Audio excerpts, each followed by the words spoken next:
Oh, looks like that's working, I think. Maybe.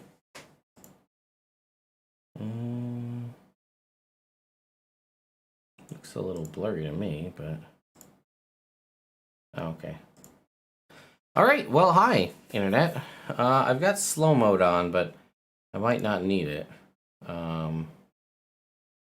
Let's see here. But welcome everyone as we all start to filter in. Hello, how's everyone's night going? Hope everyone's having a good day, good evening, and a good week. Yeah. I am doing well. Thank you to everyone for asking. Let's see. How do we edit? We had slow mode on. Let's cut slow mode down to 3 seconds for the time being. If it gets too much, we'll turn it up. So, there we go. So yeah, I basically, the folks at PAX reached out to me and said that they would like to give me, if I wanted, 5 3-day PAX Unplugged badges to just do a giveaway with however I saw fit. Start your questions now. That's fine. Go for it. Ask away. At some point, I'll activate a giveaway. You'll see a prompt in the chat. Oh, thank you, Blaze. Thank you for the super chats. Also, I'll throw this out there again, as I always do.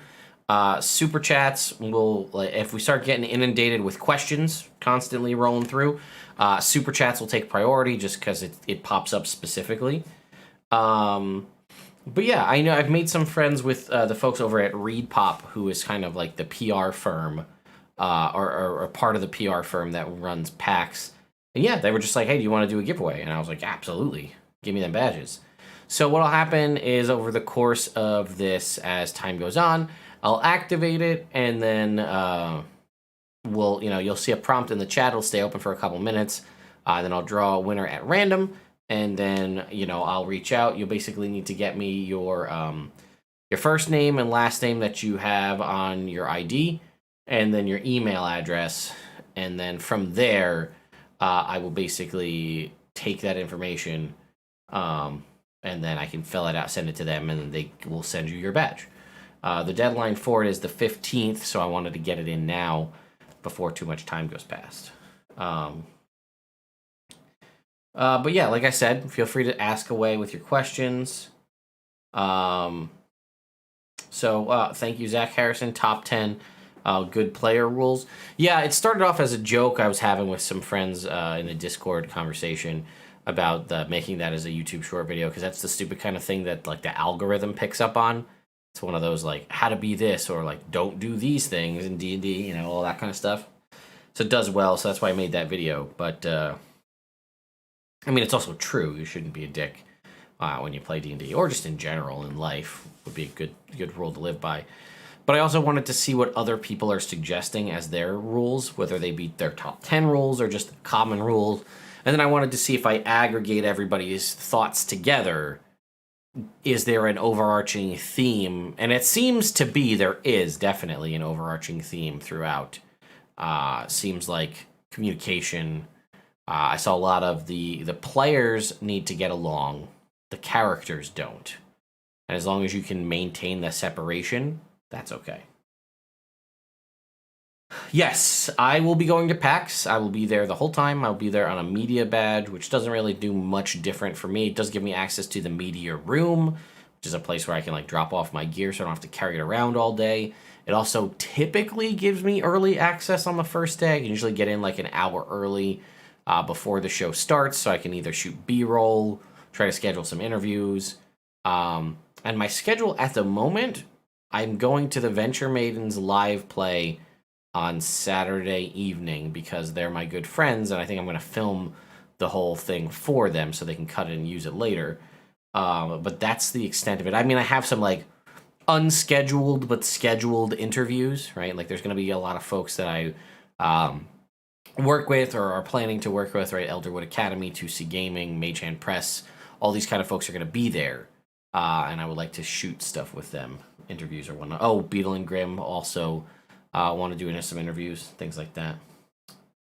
Okay, we got some questions rolling in here. Let's take a look. A player's trying to examine a statue affixed to the ceiling of a room with a 20-foot high ceiling. Is this perception or an investigation roll?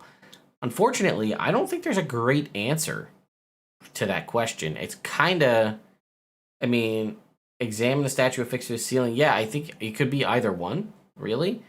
You could make the argument that they're looking at it, so it's perception. You can make the argument that they're trying to examine it, so it's investigation, but it's also 20 feet away. So I'm not sure. Really, that's my biggest problem is I feel like investigation and perception can be largely interchangeable, and there's not great rules for determining that. I might rule on the side of investigation, depending on how they describe that they're going to examine it versus just looking at it. Have I heard anything about the Tiamat Gargantuan? No, and I have so many emails back and forth with my friends at WizKids about, like, literally it's been about once a week I've been like, hey, just checking on the status, and they're like, hey, we're going to send you something, and then I'm like, hey, I'm just checking on the status, and they're like, hey, we're going to send you something, and I have a big laundry list of things that they're supposed to be shooting over, and I haven't seen any of it. Can we also win backstage passes to meet you at PAX? No, but if you're at PAX, you can meet me in general. I'll be around. I'm not sure, so I'm bringing a bunch of Nerd Immersion, like, swag, right? Currently, I am bringing pencils. I am bringing drawstring bags. I will have some pins that, that I still have kicking around, as well as D6s. I have some hand sanitizer, Nerd Immersion branded hand sanitizer, and then I'll have those coffee mugs, and I'm working to figure out what I want to do, because the coffee mugs are significantly more than everything, like, purchase-wise. Like, quantity is less, but the amount, that the cost of it is a lot more comparatively. So, I'm like, I can give them out to some folks, like, that I'm planning to, like, interviews and stuff, but I was also thinking about, like, giving them away to people. And I can't just give them away to any fan that stops me in, like, the hall. But I thought it could be a fun, almost like scavenger hunt thing. Or, like, I'm in the convention center. If I don't have anything going on, I take, like, an abstract picture of something. And, like, hey, I'm going to be here for the next 5 minutes. First person to find me gets a coffee mug. That kind of a thing. But, yeah, if you see me, stop me and say hi. Discount Viscount with the super chat. Thank you. Suggestions on introducing players to homebrew content when they're skeptical of it. They're skeptical. Well, what kind of homebrew content, I guess, right? So they're skeptical of homebrew content, just period, of any kind. Because I feel like every DM homebrews something, unless you mean like homebrew classes or homebrew races. If you're the DM, you're the sort of final draw. Like, I feel like it's harder to go the other way. As a player, I find some sort of homebrew thing that I want to do, and then I try to present it to the DM, and they say no, and you're trying to get them to open up about it. But if you're the DM and you present homebrew options to them, it's still options. They can choose not to take it, but if you can make a really good argument as the DM, hey, I think this is really cool, I'll add this as an option, I feel like most players should be more willing to accept that kind of a thing, especially if you're like, hey, this is a really cool thing I think you might like. I don't know why they'd be so close-minded. I wouldn't be if the DM presented something like that to me. What is my ideal Cobalt character? Well, I think if we're going to do my ideal Cobalt character, we're going to have to go back to 3.5. I'm assuming you mean 5e just because... Why wouldn't you? But I would probably go with a Cobalt Dragonfire Adept from back in the 3.5 days would be my particular choice because of the nature of how Cobalts could be really crazy broken back in the day. But in 5e, I don't know. Like, Cobalt Monk sticks in my head as an interesting option. But I'd probably have to be some kind of casting class, realistically. But I'd want a Cobalt that's not supremely underpowered for seemingly arbitrary reasons, especially after they went in and updated every other race except for the Cobalt to have additional stats and things like that. Even the custom lineages and the new races get a +2/+1 or a +1 to 3 stats yet the Cobalt is left in the dark with its +2 and nothing else. I don't like Sorcerer. That's the first thing that comes to my mind. Maybe a Cobalt Wizard would be fun. What I like contained in a Spelljammer / Planescape campaign setting book. I would think, I mean, realistically, I'd like a manual of the planes, like actual planar information, similar to what we got in the DM's Guild thing we got for the Feywild, as opposed to, you know, the actual book itself. In real life, you could cast Hero's Feast. What food and drinks would you make appear? Ooh, that's a great question. If I could cast a Hero's Feast, so in real life, as far as drinks, I would probably have a nice selection of coffees. I would likely have maybe some whiskeys, a couple of different kinds of my favorite beers, especially kinds that don't exist anymore. Maybe a couple different kinds of sodas and stuff. I mean, I'm a big fan of Dr. Pepper and Mountain Dew Code Red. As far as food, I feel like pizza is a no-brainer. I feel like lots of bacon, egg, and cheese sandwiches, Philly cheesesteak,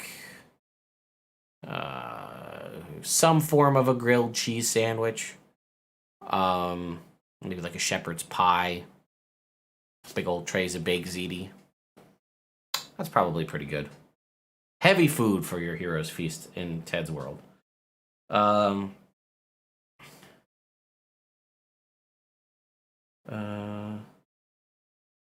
Yeah, exactly. Other side, Steve. I saw other media people have gotten it, and I haven't seen anybody do like a real review of it. And honestly, you know, I love WizKids, but they did have, so like V, the crafting muse, was sort of their like mini person, and then she left the company. And I now have a different contact, who's someone who was my contact in the past, but she has moved on to other stuff as well, but now is kind of backfilling that role. So I think stuff is slipping through the cracks. What's my favorite Eldritch invocation? The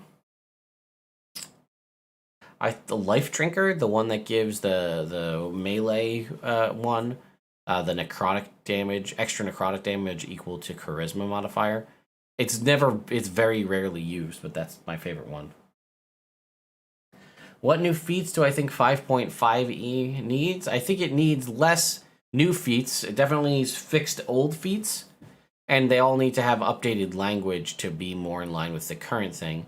But if you're going to go with adding new feats, then every weapon type needs its own feat, right? We have Polearm Master, Great Weapon Fighting, and Sharpshooter. We need one, not bullshit like Crusher, Slasher, and Piercer.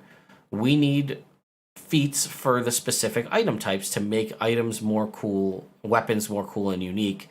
If I don't want to be a Polearm Master, but I want to focus on, say, using Morning Stars, I should have like a Morning Star Master or whatever you would call it. But that would help make things more established and unique.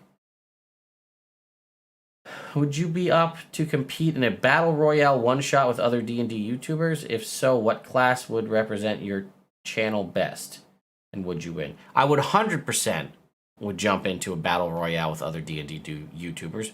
I love the concept of that. I love competitive min-maxy crazy style D&D, so that's right up my alley. What would be what class would represent your channel best? I would say Paladin or Bard. Those are what, like, I self-identify a lot with, like, Paladin and Cleric, but the internet also seems to think that Bard is the thing that I also represent. So one of those, maybe a multi-class. Would I win? Largely depends on what the other people choose, but I would put myself in at least the top. I don't know how many people are entering this mythical battle royale. I'd put myself in the top 5. What are your options on the recent news about Strixhaven? I actually filmed a video right before I went live with this live stream, so it'll be coming out later. So there you go. I send a TikTok/Twitter into the void asking them to release the figure. Well, good luck, other side, Steve. I'll do whatever I can from my end. Am I following any D&D Kickstarters right now? Skyriders of Abraxas, or whatever it is, the one from Tracy Hickman, since Tracy Hickman literally reached out to me about it. I'm following that one because I will be interviewing him and his wife sometime in the next couple of days to talk about it. So that one's obviously on my list. Have I seen the interview? Yes, Simon, yep. Well, they'd already confirmed. That's another thing that people seem to miss, and maybe it's just because I'm closer to it. But I talked about it in a previous video a while ago, that they had confirmed that the Hobgoblin of the Feywild wasn't going anywhere and that it was going to appear in some book. But they confirmed that like 2 months or more ago. So my first thought was it's going to be in the Mordenkainen's Monsters of the Multiverse will have that Hobgoblin in it. But I don't know that for certain. Okay. Yeah, I'm hoping same thing, that the Cobalt might appear in that book as well. Let's start the first giveaway for the PAX badge. So here we go. Start giveaway. Okay, so I think there should be some prompts popping up in the chat. See if that goes through. Maybe. Did it go? There it is. Exclamation point raffle to enter the raffle for the giveaway. So all you gotta do is type exclamation point raffle to enter to win one of the 5 3-day badges to PAX Unplugged 2021. Okay, that'll run for about another 4 minutes or so, at which point I will choose a winner at random. Yeah, I'm hopeful about the Cobalt as well, as discussed. Do I think they touch a modern setting? In 5e, probably not. In previous editions, they had, but I don't know. You know what? I'll use this time as everybody's entering the giveaway here to discuss. I mentioned it in the video that I recorded earlier today about the Strixhaven interview between Todd Kenrick and Jeremy Crawford. But I'll just let you guys a heads up here. Just so you know, the reason there's been like less videos and like the Fizzbands coverage has slowed down, and it's been like, instead of getting a video or multiple videos a day, it was like a 8-second YouTube short or something like that. My real world job, which I've talked about in the past, is that, you know, I do have like a regular job that I work 40 plus hours a week at. It is just killing me right now. Every 2 years, there's a major event that I partake in, and I always seem to get slotted in part of being the person to run it for my entire company. And without belaboring it too much, the folks that I have to work with on this, who unfortunately do a lion's share of the work, which is fortunate, but I also end up being the scapegoat if things don't go well, which is just a shitty position. I was put in the same time 2 years ago. I thought it would be better this year. It is not better. And it is just draining me physically and emotionally and mentally every day. The good news is by next Thursday, it will be done. I'll be on the other side of it, for right or wrong, however it goes. But it is just, like, I hate this thing. It just makes me so angry. It saps my energy to want to do anything at all. I was actually supposed to be on vacation this entire week, and I had to cancel my entire vacation to make sure that these other people are getting their shit together and that we don't flop on this international thing that we've got going on, which is very high profile. And it is just absolutely just the worst. I hate it so much, but I don't have another option. So, you know, it's what's slowed down everything. I have so much stuff I want to work on. I have a ton of Fizzbands coverage. I have a stack of unboxings and reviews to do here. I just got a box in the mail from Beetle and Grimm to unbox one of their things. I have a whole little whiteboard full of ideas of videos that I want to make. Plus, I was supposed to go on vacation this week, then I wasn't going to go on vacation. Then I was going to use it to time to like do house projects. And then again, now I've just been working every day. I had 8 meetings today on this stupid thing. So just driving me up a freaking wall. Anyway, sorry for the rant. Any expectations on Strixhaven? Not really. You know, it'll be added to my collection in a similar way to Guildmaster's Guide to the Ravnica was. It's a thing that I have. Do I particularly love it? Probably no, not really, but I'll use the stuff from it. DM's Guide and bundles. Is there any way to find out? I'm assuming that's DM's Guild. Is there any way to find out a previously purchased bundle has been updated with new content so I can look to see if I want to purchase the new content? That I don't actually know. I'd have to look. I'm not really sure if there's a way to tell if a bundle has been updated or not.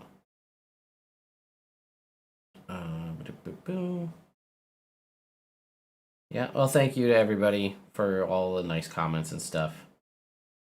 Well, you know, I still have the vacation time, so I'm not losing it. Like, I just put in to take this time off, and then I'm making the more responsible work decision to not enjoy my vacation and instead save it for sometime later in the year. So basically, I don't think I'm going to work, like, December. I think I'm just going to take December off at this point.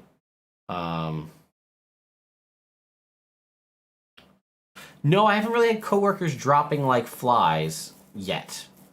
Vaccine mandates are definitely a thing that's happening. I don't want to dive into COVID and politics and all that kind of stuff, but it's definitely a thing that's happening, right? There is a, well, they've been wishy-washy on it. They were mandating it, and then now they're mandating the timeframes for education on vaccines and stuff. So that has caused a lot of, like, it was originally like December 8th was like the drop dead date, be vaccinated or like go on unpaid leave and then be fired. And that's been changed already. But like people have gone out and gotten the shot because of that original communication, but then they've changed the like their stance on it. So that's already pissing people off. So I imagine we will see a large portion of people retire in the next 2 months or quit.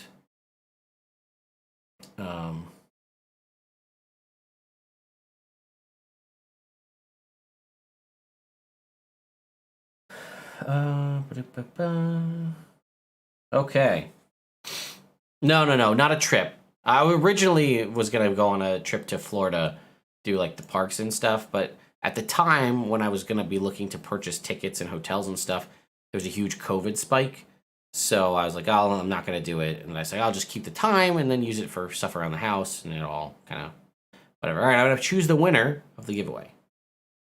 Mac N, you have won. Congratulations, Mac N, for being the winner.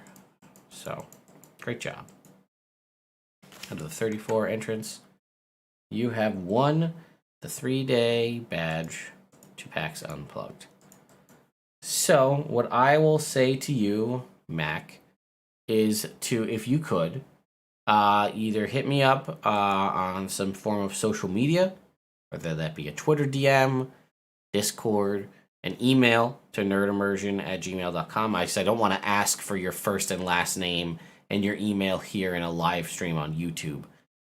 So if you want to send me a message privately, I just say, hey, it's Mac N. You know, here's my stuff. I will need your first name, your last name, and an email address where you'd like to receive your badge confirmation. And then I will send that over to you. And then we'll get you your badge. So. Have I thought about playing covering Pathfinder at all? So have I thought about it? Yes. I haven't because so one, I know from a lot of folks who do RPG related YouTube stuff that whenever they stray from D&D, it usually doesn't do well. I also really have a passion for Dungeons and Dragons. I mean, I know Pathfinder started from 3.5, how it originally started.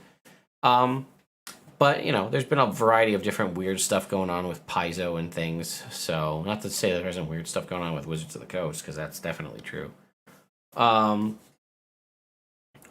Maybe at some point, but I've never played either, so first or second edition Pathfinder. And, at the same time trying to learn a new system, which is not necessarily a hard thing. It's just, it's just something else, and I have built an audience around Dungeons and Dragons. Now, the audience has grown a decent amount, so I do feel like a lot of the audience will follow me to wherever I end up going. If I ended up going anywhere different, they'd follow me for me and less for Dungeons and Dragons. But D&D has name brand recognition, so, it's popular. I don't see it being dipping in popularity much at all in the next couple years either, so.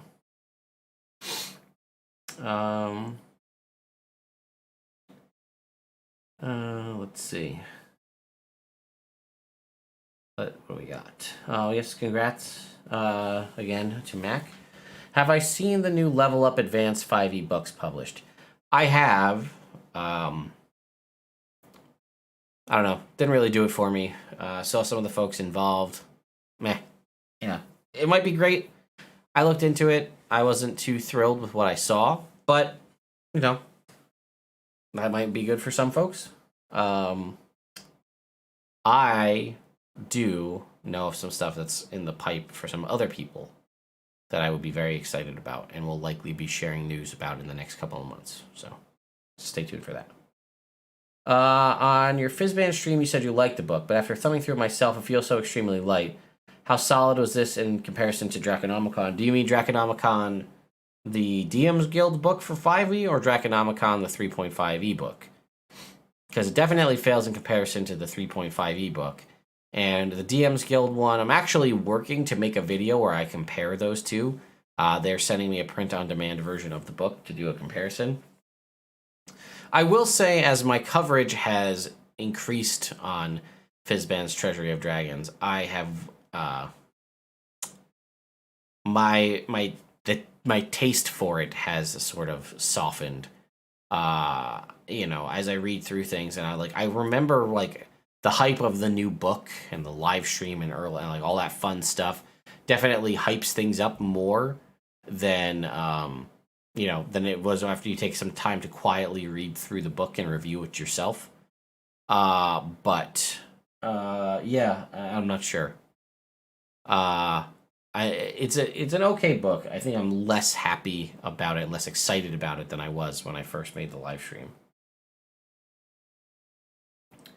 Do I have any advice on writing a one-shot? Not necessarily on write. I mean, a little bit. I'd say probably for most people that I've ever seen who write one-shots, there's probably content that you think you don't need to cut that you can cut. Because the amount of times that one-shots have turned into 3 shots is pretty common, in my opinion. I've seen that happen quite a bit. So, not to say that that's necessarily a bad thing, but I'd say for a one-shot, you want to shoot for the 2 to 4 hour mark is really your goal. And if you can keep it closer to 2, and if it has a little spillover, that will truly make it a one-shot as opposed to something that people extend over multiple games. Because, right, if you're making a one-shot and it's got this clever content and all that stuff, you want people to experience all of it in one sitting. And it's also a lot easier to get people to sit down to play one game than it is to get people to sit down and immediately commit to a short-term mini-campaign.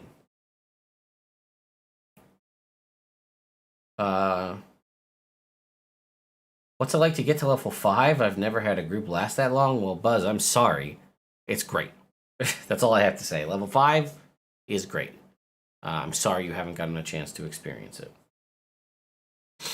If there's a niche you wanted explored more in D&D subclasses, I'd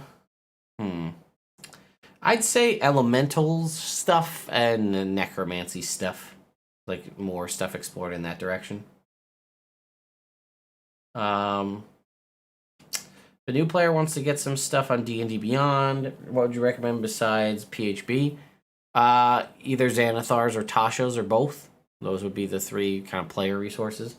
There's other races out there in other books, but I'd say you'd be better off with the subclass options that you get and the feats and things from Xanathars and Tashos, as well as the extra spells. Have Have you ever thought about designing your own version of a class subclass you thought was too weak? Yeah, I have an entire fixing series here on the channel where I've fixed a lot of stuff that I thought was weak. Some of that stuff has obviously been changed, like the Dragonborn got changed with the sort of Fizzbands Dragonborn. But I've done a fixed version of... I haven't necessarily put them down on paper in all of them. But, you know, with the exception of the... oh god, what the hell do they call it? The Battle Rager, right? That was one that I actually wrote out, the full Battle Rager. But I've done a Ranger fix in the past. I've done a Battlemaster Fighter, Tempest Cleric update, Death Domain Cleric, let's see, Arcana Cleric, Trickery Domain Cleric, Purple Dragon Knight Fighter, the Genasi race, the Cobalt race. There might have been more, but that's the stuff that comes to mind as ones that I've written down.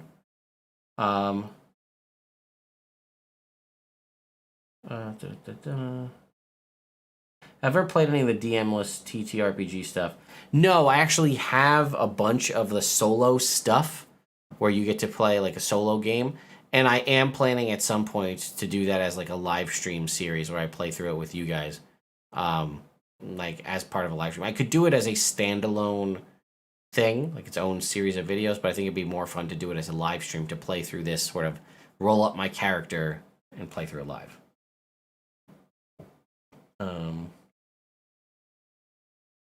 Is PAX Unplugged worth going to if you did not sign up for any of the games ahead of time? I always have a lot of fun at PAX Unplugged. I have a lot of friends that I see there, the expo hall and stuff, and like the panels are always cool, and the live games are usually really fun. And chances are you might be able to find a game that you can get into if you look around hard enough. Time slots usually tend to open up at random points.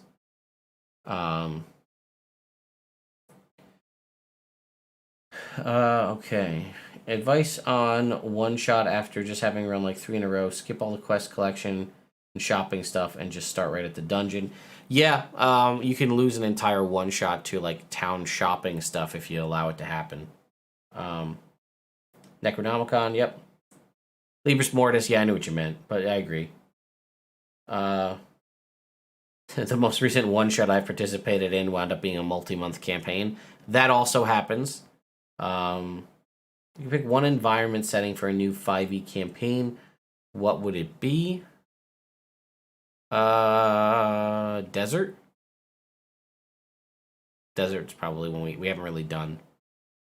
I really wish Watchy would come through and do a sweep with a new subclass for every class that has a similar theme. Yeah, dragons seemed like a ripe option for a new subclass for every class, pretty much for dragons, and they chose not to do that. Have I ever played past 20th level? No, never have. I played a 20th level one shot, which actually turned into a 2-shot, but that was it. Maybe you've answered in a video, but was your first game you ran a pre-written adventure or homebrewed? What would you recommend starting with? So, Raymond Ray, mine was a homebrew.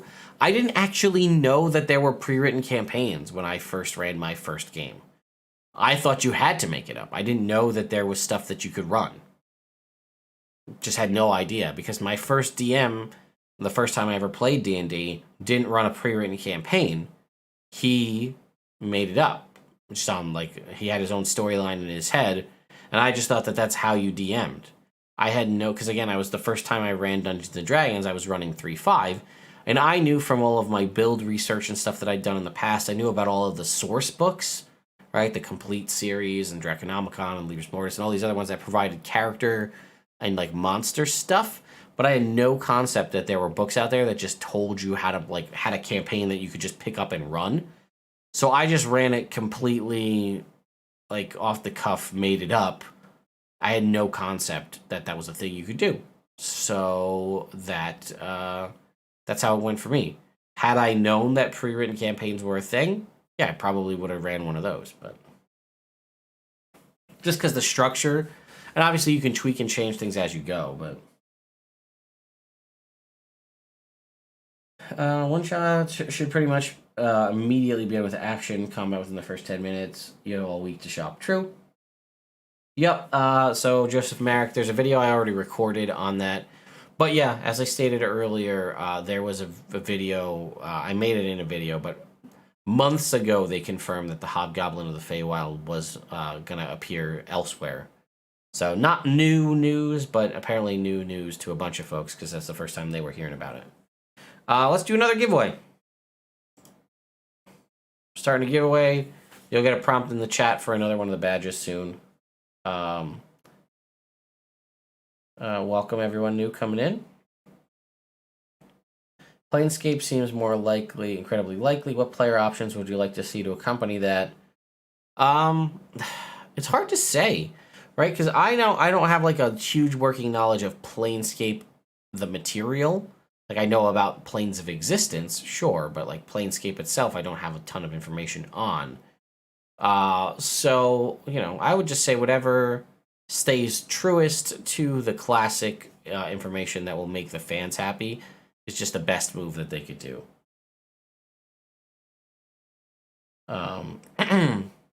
So that's what I would say. So the giveaway is going to run for another 4 minutes or so. Just as a reminder, folks, this is a 3-day badge to PAX Unplugged 2021. That's roughly a $75 value if that matters to you. Obviously, I'm going to say probably don't enter if you're not planning on attending or willing to make that drive. And then when I choose the winner will just have to reach out to me in some form of social media or email and tell me their first name, last name, and the email address they'd like to receive their badge confirmation to.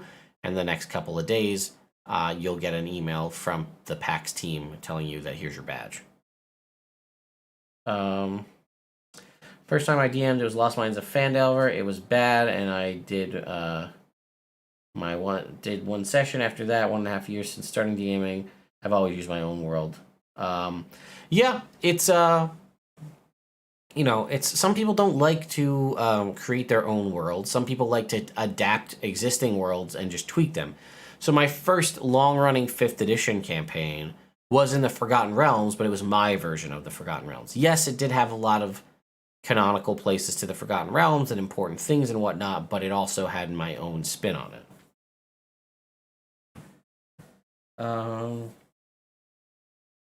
5e never does a good job of forwarding creature world, etc. Yeah, it's true.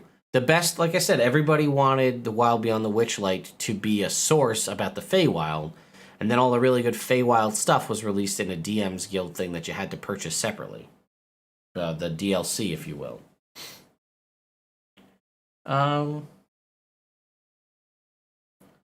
Listen, Perry, I'm in. If someone goes for the Battle Royale, I'll do it.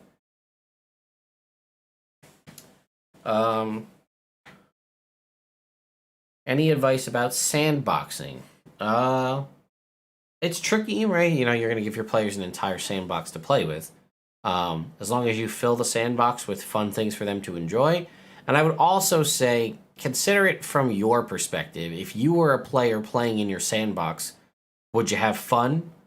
Would you have enough things to do? Would you need to build more stuff out to cover this kind of stuff that you would like? Because if you don't like playing in your own sandbox, what makes you think your players are going to want to play in it?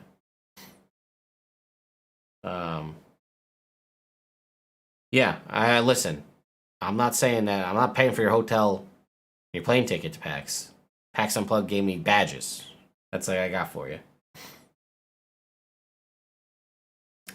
I just steal shit from books and video games and other D&D shows for basic story elements, names and shit. My players seem to have a good time with things. Yeah, again, this is another one of my rules about being a DM. No one knows you made it up on the fly or took it from somewhere else unless you tell them.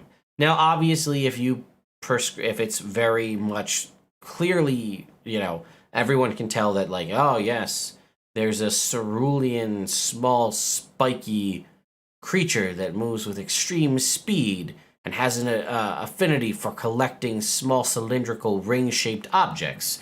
People may make the connection that you're talking about Sonic the Hedgehog because it's pretty noticeable. But if you watch some like fantasy movie generic fantasy movie, you play some fantasy video game, you could pull nods or even direct rip stories from things like that and drop it into a game. And more often than not, unless you make it overtly clear, people won't know what it is or what it's from. And they'll just think you came up with it. Right? I mean, we have games like The Witcher, we have games like Dragon Age and things like that that fit in sort of the D&D world. You could easily steal missions, quests, side quests from any of those. And I mean, for example, my one friend who I play with every week, he was running a game for, I don't know if it was for his girlfriend or some other friends, but none of them played Dragon Age Origins, for example, the first Dragon Age game. None of them played it at all. So he ran an entire campaign where he was basically just walking them through from the start of Dragon Age to the end of Dragon Age Origins. And, you know, we've got, you know, all of the different cities and everything that's happening, what's going on with the dwarves, what's happening with the elves and the werewolves in the woods and all this kind of stuff. And they all just thought it was a really clever storyline because none of them played Dragon Age, so they had no idea. So again, no reason to not, especially books, right? How many, I mean, I have friends, some of them read, some of them aren't big into like reading, but you can find a ton of not just D&D fantasy books, but just generic fantasy, sword and sorcery style books. And you could probably rip directly from those and use them in your game. And if your players aren't going out and reading that specific book you picked, they will never know. Kind of wish they would release a box set rule setting lore. Yeah, that would be smart. I hope they do that too. I'm going to make a video when all of this work shit is done. I have a very potentially sad, what I'm going to call like the darkest timeline, and what I think could possibly be a future of Dungeons and Dragons, and what I hope it is not. But I have some theories about what might happen. Do you think there are any classes that need some reworking / bust outside of our Killzone the Monk? Just general updates, right? Like Sorcerer. The newer Sorcerers are way better than the classic Sorcerers.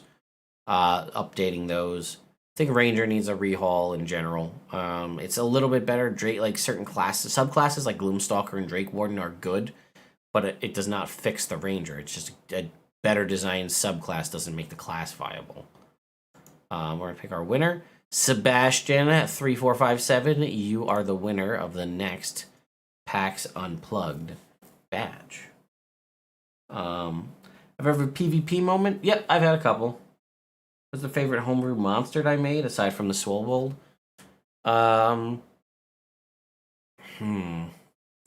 Might be the Iron Chef that I did for my one campaign. That was an adamantine golem that sort of Voltron together to be one giant like Megazord style Voltron creature. That was pretty fun. My updated stats for Strahd that I used for my for the campaign that I was in, that was fun. I'm trying to think of other like unique monsters that I have designed in the past that went over really well. I made some spiders that were made out of French fries that shot hot French fry grease at people. That was my son's suggestion, so we made those. Like giant like wolf spiders, but instead of a wolf spider, their body was basically their entire whole existence was made out of hot French fries. Done a couple interesting things with some dragons. Nothing too crazy, but just like adding spellcasting in specific scenarios to make it a little different. Yeah, I can't think of any other monsters that are jumping out at me specifically of things that I've designed. But it's years of content, so it definitely might be something else that I'm just forgetting.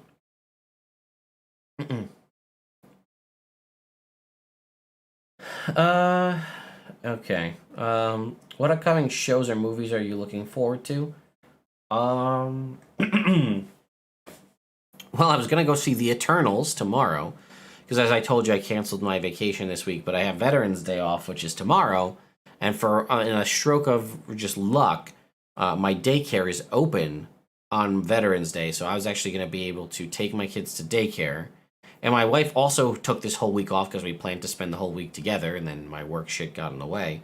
So it's actually going to be nice. We're going to have a whole day together without the kids, and we're going to go see the Eternals tomorrow. But my one son came home from school sick today at 12 o'clock, and he needs to be out of school and, like, healthy and no issues, like sickness or anything, for 24 hours before we can take him back to school. So now our whole day of just spending the day together without the kids was completely ruined. So, yeah, a little bit of Skyrim here, a little bit of Mass Effect there, some weird planet names from the Halo Expanded Universe. Yeah, 100%. How much Star Wars Legends content is there from all the existing expanded universe that you could pull from? People probably don't know. Comic books, another great resource. Lots of stuff. Yeah, Warhammer, right, exactly. Always been told good musicians get inspired by better musicians better than them, great copy better than them. Yeah, exactly the same thing, right? I mean, there are bands out there that just get on by being cover bands, right? Just copying other people's music and putting their own spin on it. And that's their whole career, right? I mean, you know, you got people like Weird Al, whose most of his career is just parodying other people's music. But it's successful. Same kind of thing.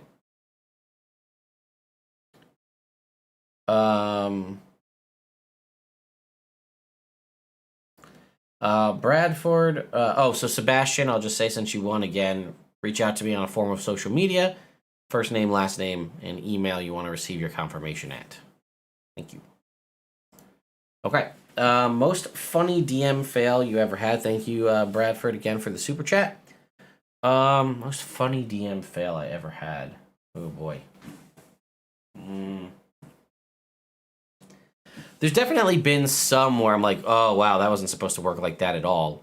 Where I just like read the mechanic wrong, and like the whole combat was like way more difficult or way more easy, because I was like, oh shit, these guys were supposed to be able to do this extra thing the whole time, and I didn't realize it. Oh, you know what? That was it. I ran a game. There was like a Candlekeep defense thing, and I was testing out way early when it came out. There was the Incarnate Last of the Lacers, which was basically like an Avatar The Last Airbender resource that was released on the DM's Guild to have basically add benders, you know, earthbenders, airbenders, waterbenders, and so on to your game. And I had ran a game, a high level 16, like defense of Candlekeep as it was being attacked by like on Dracolich or something. And I had 3 of my players basically playing benders to try out these classes and see how they felt. So we had like a waterbender and a metal bender and somebody else. They weren't called that. They were called lacers because that was the mechanic and stuff. But one of, I think it was the waterbender, had like this ability, or maybe they all had this like one maneuver they could do with their like bending powers, whereas basically like they could do a thing where they could essentially almost like shield or deflect an attack. And I read it wrong, and everybody interpreted it wrong, but it essentially allowed them to completely negate the damage that they were taking or would take like every turn, at least once a turn. And that was just not it at all. Like the fight wasn't really like super dynamic for them because they were able to like easily dodge attacks and beat down the enemies. And it turns out that I just did it all wrong. And if I'd actually read it, the combat would have been much more threatening. So that would have been a good one. Another one would be the concept of the infinity rings and giving the right one to the wrong player. So there was a massive table out there of people who had like a D30 table thing. And there was this concept of these infinity rings, where there's 29 infinity rings, and they all do a variety of different things. And the 30th one's a fake one. And I made up a whole lore in my game of how the infinity rings existed and what they did. And you could only ever wear 2 infinity rings at a time because they were just too powerful polarity. They would just push each other away, so you couldn't wear more than 2. And they could do anything from, like, you turn a different shade of a color every day while you wear it. Like, today you could be red, tomorrow you could be blue or green or whatever. One of them just made you, like, immune to surprise. One of them was, like, every time you look over your left shoulder, you see a goat staring at you. And every time you like blink, the goat is a different distance from you. And I gave one of my players a ring that allowed you to forecast the weather. Actually, kind of like forecast / control the weather, but only if you did it in a sarcastic manner. So, like, I was like, if you said, yeah, well, when we get to the dungeon, it's not like it's raining in the dungeon, and then it would be raining in the dungeon, because that's the kind of, like, ring it was. So they were out in the middle of an open field, in the middle of, like, dry land, and he's like, don't worry, guys, when we go to sleep, there's no way there'll be a flood. And then I had to make a flood happen, because that's how the ring worked. But everybody was, like, just slowly washed out to sea. And then that then ended up leading through a series of events to the TPK that killed the whole party and ended that campaign. So that's another good one.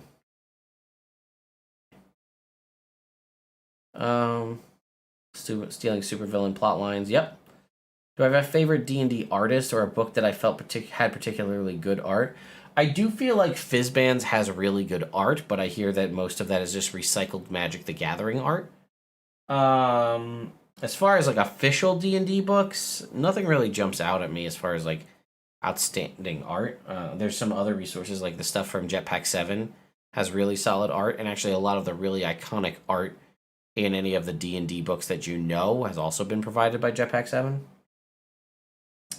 Are you a lore guy for D&D? If so, what do you think of the new creation story? Yeah, I'm familiar with a lot of the lore. Obviously I'm not a lore guy. I don't do D&D lore stuff, but yeah, I'm familiar with it.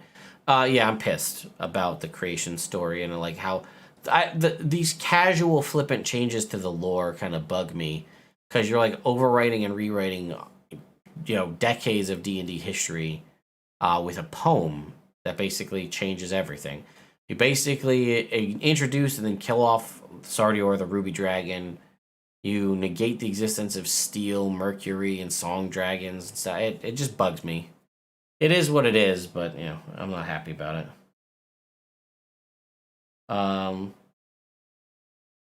Thank you, Sebastian. Yeah, anytime I introduce a deck of many things is usually also a pretty solid DM fail. Because it all seems to end up going right. But it also is annoying. Okay. Let's see what we got going on. I think we actually can turn slow mode off because we don't have a ton of people here in the chat, so we can just turn off slow mode.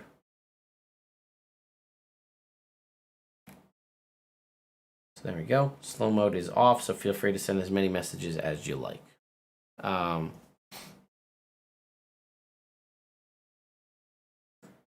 Let's see. Huh. What is this about my bitrate? I don't know. All right. Let's do another giveaway. I got 5 to get rid of, so you'll see a prompt in the chat in just a sec here for a PAX Unplugged 3-day badge for 2021.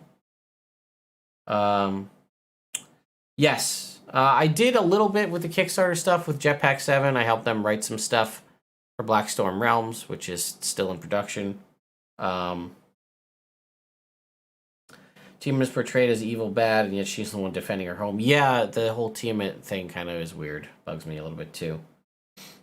I will eventually get in on the Kickstarter action in some form. I just have to get to a point where I have stuff that I feel confident in putting on Kickstarter. Like I said, I may open a PDF store. I could do it through Teespring. Teespring does allow digital rewards where I could just upload stuff to my merch store for YouTube. And you could buy PDFs of subclasses and stuff that I've designed. But I think it seems more more professional if I have if I change the Nerd Immersion website, which is just a disaster at the moment, and completely revamp it, and then have a PDF, a store on there where I can sell PDFs of stuff. I think that would be cool. Personally, I love my ideas for Magic items, so thank you. I have a friend wanting to play but don't have any space at the table at the moment. Thoughts on having 2 campaigns in the same world? I think that's great, because you can definitely have... because your game can kind of sort of write itself in a way. So, right, if one of the groups of players does some massive thing that has a world, not to say that they will, because they might be low level, but like some overarching change to whether it be a local government or, you know, a monster population or something like that, that content can now impact your other campaign, and you didn't have to do anything. You, like, the players did the storytelling for you as a catalyst for you to use in your other campaign. Is that homebrewed stat block available anywhere? In a very messy way, yes. Someone in my Discord had asked for it, and it's just like, it's very much chicken scratching my own handwriting. There's a Reddit that's like Curse of Strahd. I think it's called Curse of Strahd Reloaded, which is basically like an entire revamp or retake on how Curse of Strahd is handled. And I used a lot of that, and I would actually recommend using that over basically the base book entirely. If you could. Not to be confused with Curse of Strahd Revamped, which was just the updated, super expensive coffin-shaped box version that Wizards of the Coast released. This is Curse of Strahd Reloaded, which is free on Reddit. How would you make magical feel more magical in 5e and less like a vending machine of outcomes? Huh. Make magic feel more magic. You know, I'm not entirely sure what you're getting at. But I am curious. I don't know. I mean, some of it could be descriptive, you know, storytelling and combat and stuff like that could help a little bit. Yeah, well, Marvel is why. Yeah, you're right on, hit the nail right on the head. Vicarious Tabletop. Marvel is showing that multiverse and variants and that kind of stuff sells, so that's why everybody's jumping on it. Not to say that these contents and these other things didn't have this stuff in the past. Because other things and other content have had the concept of multiverses, but they're just, Marvel's making things. I mean, Marvel's making a lot of things more mainstream than we would have seen in the past, you know? Like the concept of the multiverse. Do you think you can take the new lore as coming from an unreliable narrator? Yeah, 100%. I mean, the narrative and whatever you want to take from Fizzbands, I mean, obviously it's designed to be the new lore, but you can obviously just discount it and throw it away completely. Chalk it up to Fizzband being a crazy old man, and then just like whatever. But every new edition is technically a different world lore-wise. Yes and no with that, right? So usually in the past, a lot of the, which I thought was really cool, they would do some sort of big world-shaping event. Again, I can speak to the Forgotten Realms specifically, but they would do things that would like coincide with the transition of editions to something else.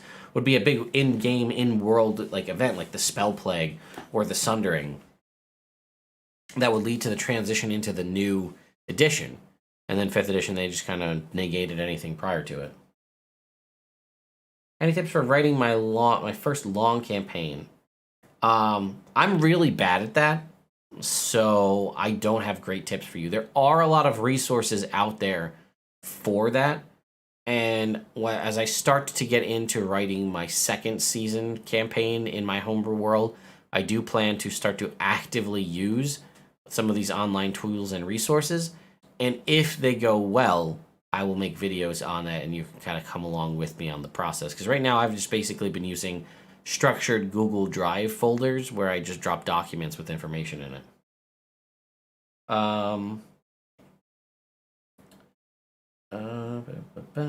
Have I given any more thoughts on doing homebrew reviews of fan materials fan submit? I have given it a lot of thought, but as it stands right now, I just don't have the time. I mean, between the news coverage, the standard stuff, brand kind of sponsor deals here and there, as well as new video coverage and stuff like that. You know, if I had a large deficit of time to review fan-related materials, I would gladly do so. Perhaps at a point, if I went full-time content creation and quit my day job and did D&D 100%, which, I'll be honest, seemingly with the way things have been going lately, is more of a real thing than it ever has been. Like, it always seemed like a far-off pipe dream, and there would be absolutely no way I could do it. It's kind of leaning more towards the point where it might become a thing that I actually could do. So who knows?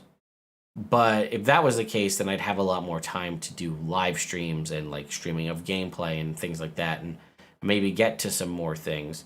But the other side of it is, like, a lot of fans, when they submit fan-related material, obviously everyone's the biggest fan of their own stuff, and, like, I don't want to break anybody's heart by telling them, like, how I feel about it if it's not good. You know what I mean? Because that would just suck to kind of have to be like, yeah, I don't particularly, it's a little OP, it's a little, I mean, I obviously wouldn't be a jerk about it, but, and then again, would I want to make a video on it? Well, if I don't particularly like it, do I want to make a video on it telling people that I don't like this thing that someone submitted to me? So it's a double-edged sword in that instance for sure. Because, but then at the same time, I spent time possibly recording a video, reading through a thing, formulating opinions on it, but then to just not ultimately make the video because I don't want to cut someone down on it. And again, like I said, it's not like I'm trying to be a dick and just tear people's shit apart, because I'm not. But I do want to give an honest opinion on things, and the way I do. So that's kind of where I'm at with that at the moment. Again, if I did do a full-time D&D content creation thing, maybe I could review stuff. Maybe it could be a membership thing or a Patreon thing or something, and it would be like I can review it and provide you feedback on it as like almost like a service, almost like an editing once-over kind of a service, as opposed to like content. But I don't know. I'm gonna draw the winner here. Notorious Mango. Congrats, Mango. You have won a 3-day badge to PAX Unplugged 2021. Congratulations. Hit me up on Discord or something else. Give me your first, last name, and an email address you want to receive your confirmation to, and I will get that to you. All right.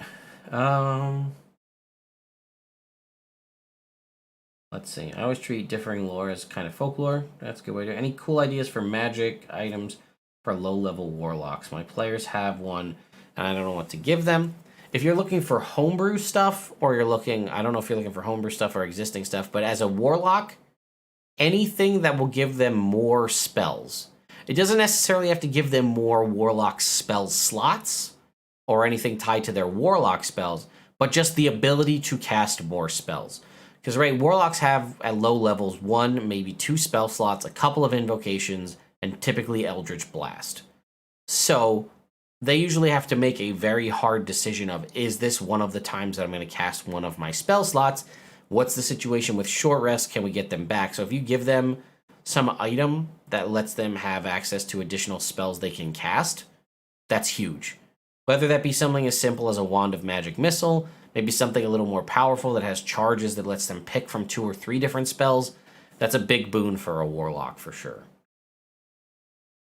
If you want to just boost warlock stuff, Rod of the Pact Keeper, also just a great low-level thing for warlocks.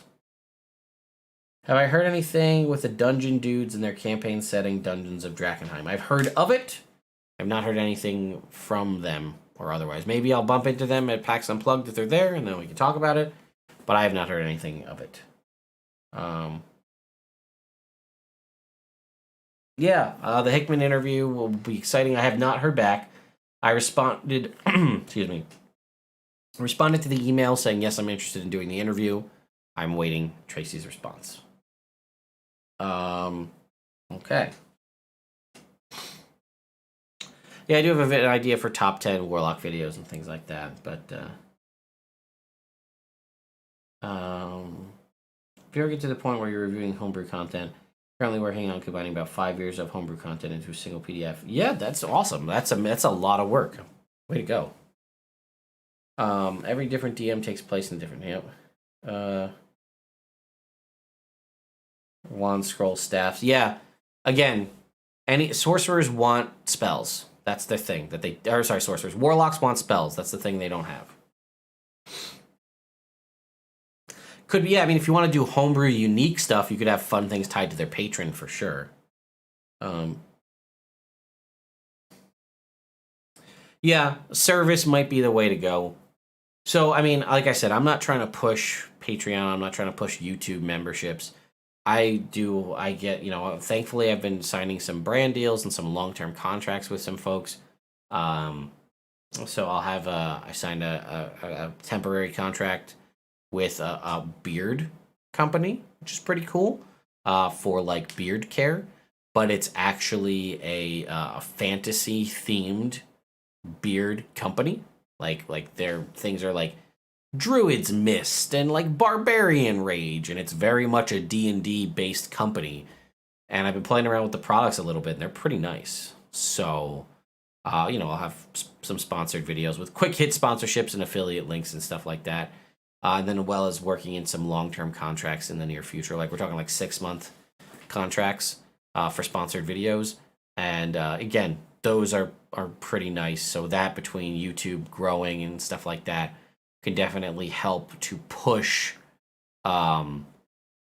things in the right direction. And again, if I was to go full-time D&D content creation, I might start back up my Start Playing account more regularly, with maybe doing 1 or 2 games a week. I could maybe do some more live stream game content during the day. Right now, I can only do it at night after work, but if I didn't have work, I could do it during the day. I could maybe do like a 3-hour stream on Wednesdays at noon or whatever, So there's options I have that I can get stuff going with this, and things I can do. It would allow me to possibly start the D&D podcast that I've been thinking about starting. It would allow me to do the D&D book club that I want to start as well. It will allow a lot more content to happen, because I wouldn't have my regular day job eating up 8+ hours of my day, plus 24-hour shifts or whatever is going on if there's a storm. What's a great first legendary creature encounter to throw at a group for a new group of new players? So when you say legendary creature, I assume I mean a unicorn is a really it's not like, depending on what your definition of legendary is, a unicorn is something you can definitely throw an encounter with early on that people can that could be a thing that sticks with people for sure. Encountering a unicorn early on. Again, depends on how low level a wormling encounter, perhaps. Hydra, pretty nice, classical stuff. Owl bears, right? Owl bear's a good one. Bullet.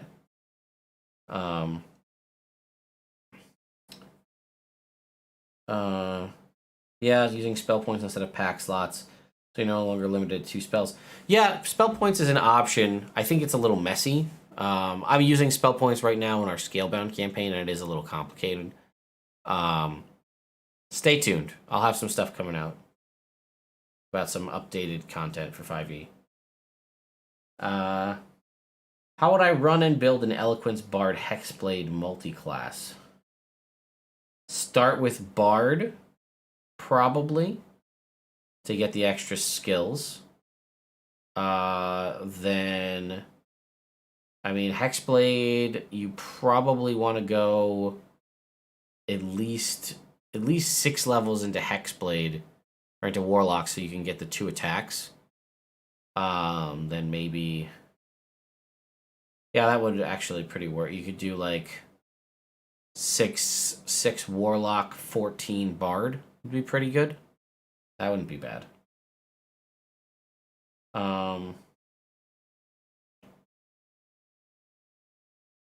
Yeah, listen, guys. I mean, there's a lot of stuff I'd love to do. I'm being completely honest with you. There was never a point in my life where I thought D&D and this kind of stuff could be a career, could be a thing that I could support a family on. And I'm not entirely convinced that I'm there yet. Plus, I do have a lot of benefits for the company that I work for, 401k and all that other kind of stuff. Thankfully, I'd have benefits through my wife's job, so I don't have to worry about that. But yeah, it's just a thing. Realistically, maybe like September of next year, because one of my kids will be moving, which is wild to think about.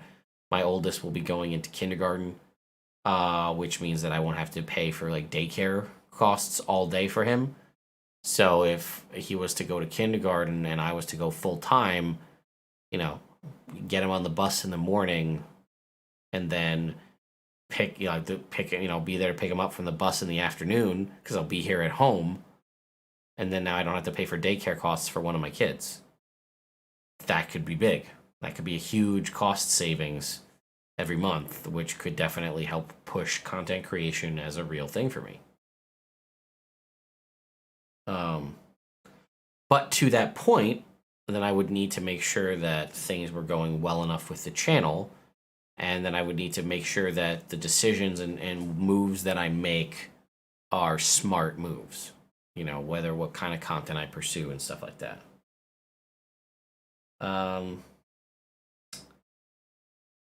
Has anyone tried Found Familiar or Cantrip Coffee? I had a running sponsorship with Initiative Coffee for a while. And then we just kind of stopped talking. So I don't know about the other ones. But I would like to reach out to Found Familiar and Cantrip Coffee. Coffee is one aspect of my life that I don't see changing anytime soon. So, well, if I was making Critical Role money, which should be $9 million on my Twitch channel, I would quit. Of course. That's stupid amounts of money.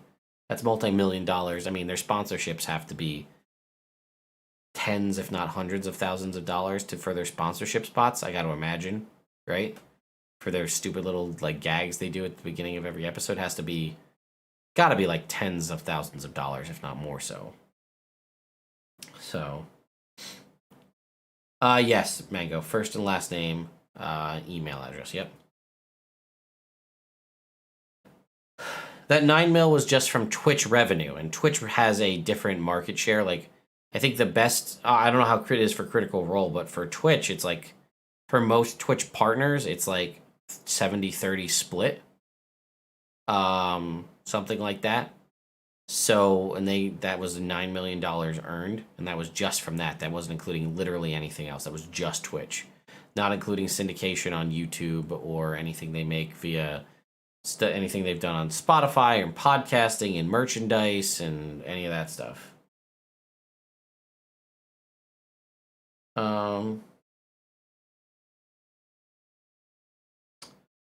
Yeah, so again, we have things like this, right? I made things like this because I love coffee, right? Yeah, you know, these kind of things. So if I got it worked with a D&D coffee company, again, that would be a smart move on my part financially.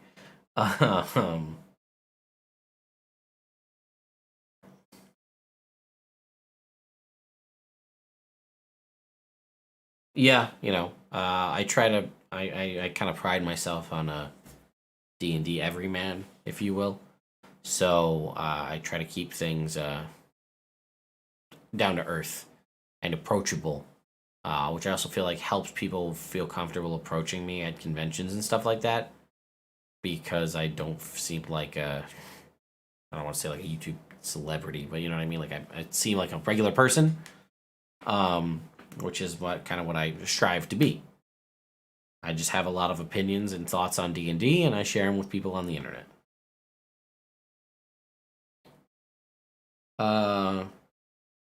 My current real job I enjoy at times, but I do love this kind of stuff for sure.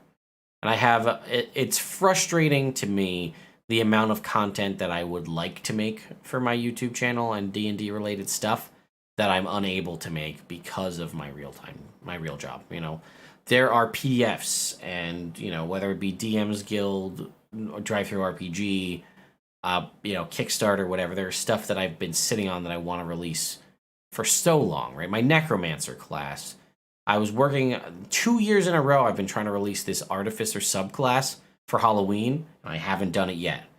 And that's pissing me off because I haven't even like finished designing it. Like I've done part of the level 3 ability, and I haven't even finished it. But I've had these ideas rolling around in my head for so long.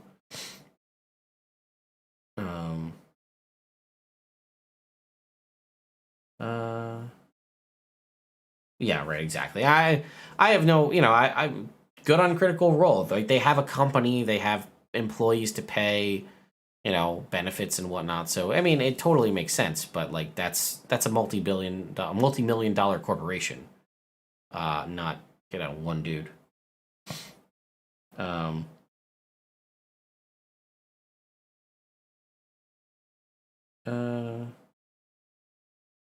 TTRPG feels like it lends itself to a monoculture problem. One system also dominates. One show rules everything. It's true.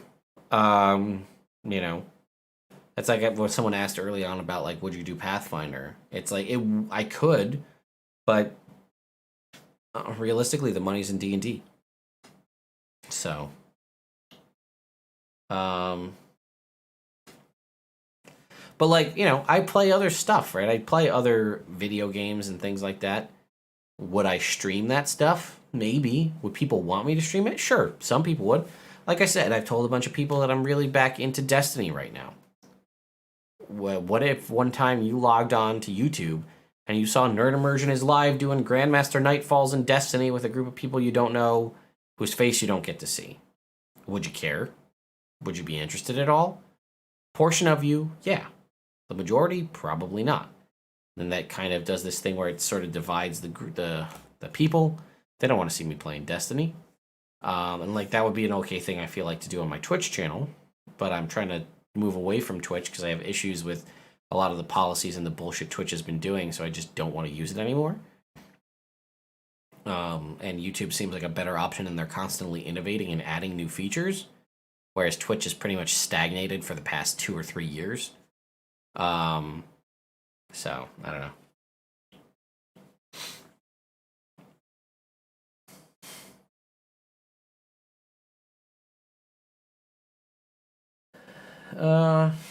I've made 4 full homebrew classes over the last 5 years, and it can be really frustrating in life. Yeah. Well, that's one of my biggest things is I will get like a spark of creativity for like my homebrew world, because that's an ideal thing I'd like to do. I have a lot of friends in publishing and do Kickstarters and stuff, and I would love to release to you like a Nerd Immersion campaign guide to my homebrew world. I would love to put that in writing and put that out there, and it would be a Nerd Immersion campaign guide. And then you guys could play in my own homebrew world, where I would introduce subclasses and magic items and different systems, mechanics, feats, and things like that. And it's honestly a thing I've been working at, legitimately. If you guys recall months ago, me talking about how I wanted to, like, working on the pantheon of my homebrew world, that's the inspiration behind that. Because currently in my homebrew campaign, I'm using the Forgotten Realms pantheon, because that's one that my players know, and it was the easiest thing for me to just introduce to them.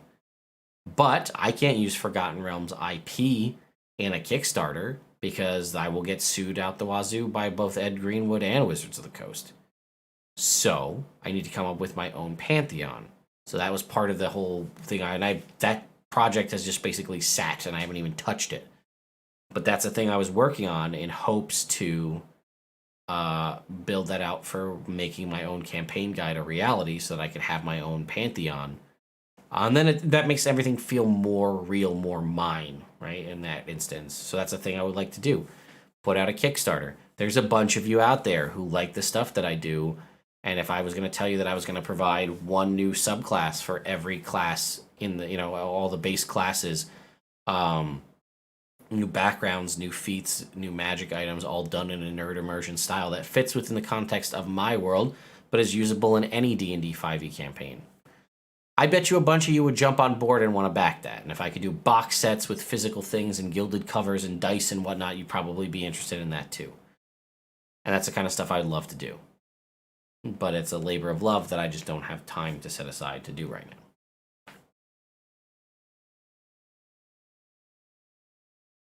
Have I ever played Rift? No, I have not. GMs with Ted. Yeah, well, that's the other thing, right? So, I could play Destiny, like, when I'm done with this live stream, I'm actually going to go jump into the Grandmaster Nightfalls with my clan in Destiny, and we're going to go try and get through this one, right? That's a thing I'm going to do.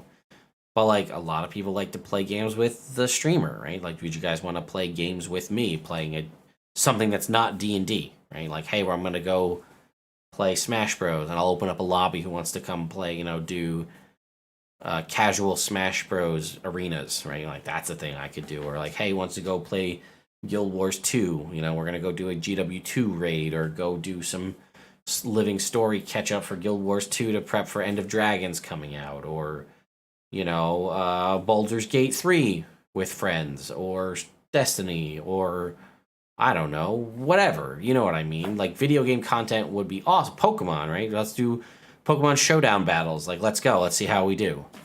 You know, OU Pokemon battles or whatever. I don't know. You get my point.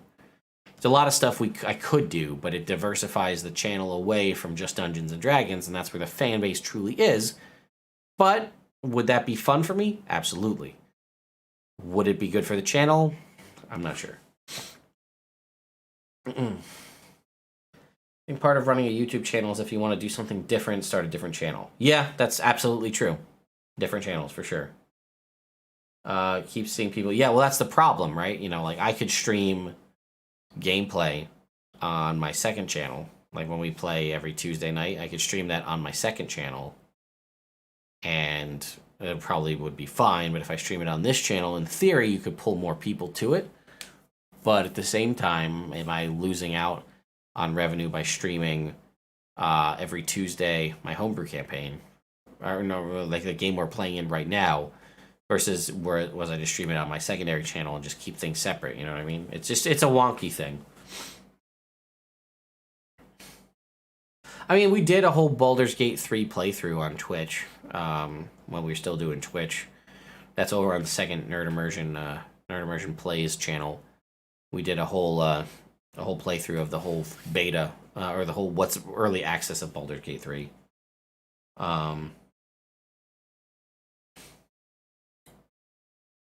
DM help Warforge, plus mending, plus make whole, plus fabricate, and a few other things. What effect would you have these kind of spells do on a Warforge?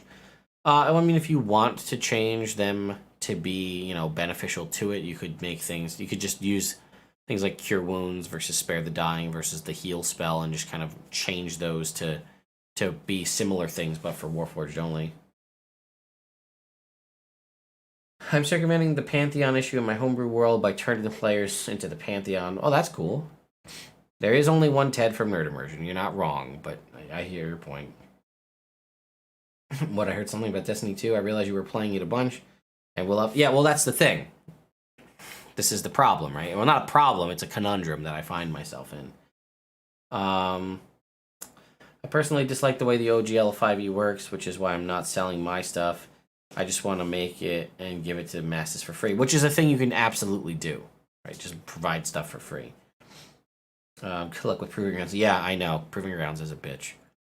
Can you publish it for free on the DMs Guild? You can, but if it's on the DMs Guild, you could never sell it at a later point. And then the Wizards of the Coast has free access to do whatever you want if it's on the DMs Guild. Not that necessarily matters to everybody, but it is a thing. So, for example, I was saying I have this subclass that I made for the Artificer that I'd want to release to people. I would have to release that on the DMs Guild because Artificer is not part of the open game license. Even though it is a base 13th class they've added to the game, they have not updated the open game license to include it, so you can't produce any content for it and sell it on anything other than the DMs Guild.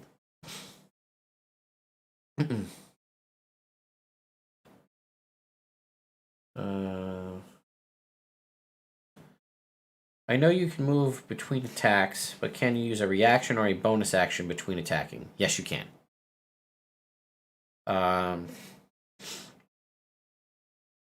DM's Guild takes a huge cut, yeah. Yep. Do a full run of Pathfinder, WTR. I've seen no-name streamers, not meant as an insult, just people who previously had sub 15 viewers get quite a few more viewership. Yeah, it's tricky, right? So, I mean, like, right now we're doing a Q&A stream for, like, 50 people. But we did a Q&A stream and, like, reactions and Fizzband stuff for over 1,000, you know, a couple weeks ago. And, like, when we did our session 0 for our current campaign that we're running on Tuesday nights, we had, like, 300 plus people the whole time, and now we average around 50 on Tuesday nights when we go live. Because the people, and this is a reason why I separated out the gameplay content and put the gameplay content on a second channel, because I recognize that gameplay and people who watch my regular content versus people who want to watch a 3-hour live stream are different groups of people, which is realistically why I'm thinking about changing. And the thought process originally was if I stream gameplay stuff to this channel, I would be able to pull a bigger audience because I have a bigger audience here on YouTube than I do on Twitch. But the problem is those people who want to watch a 3-hour or 2-hour live stream are not the same people who want to watch a top 10 video. There's some overlap, sure. So I'm actually wondering whether I should transition my gameplay streams to my second channel and stream it from that channel as opposed to from this channel. But again, this channel has the main pull, so it's just a tricky thing.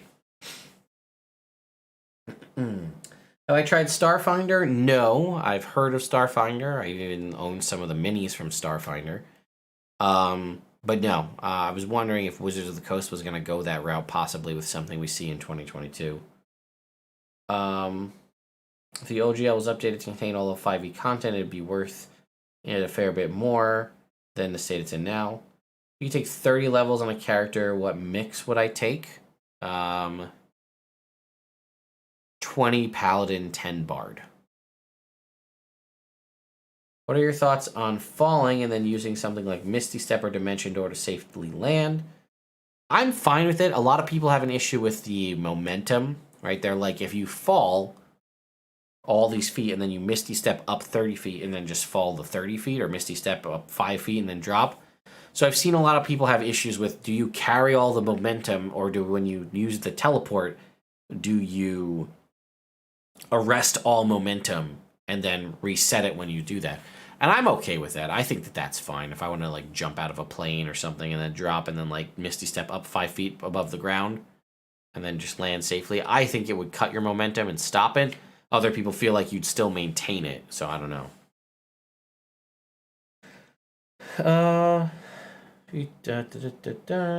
How about one of the new settings or the two be a naval maritime? Well, that's another thing. They released those like those ship battle rules a long time ago, and they never really put them out anywhere. So that could be a thing they did.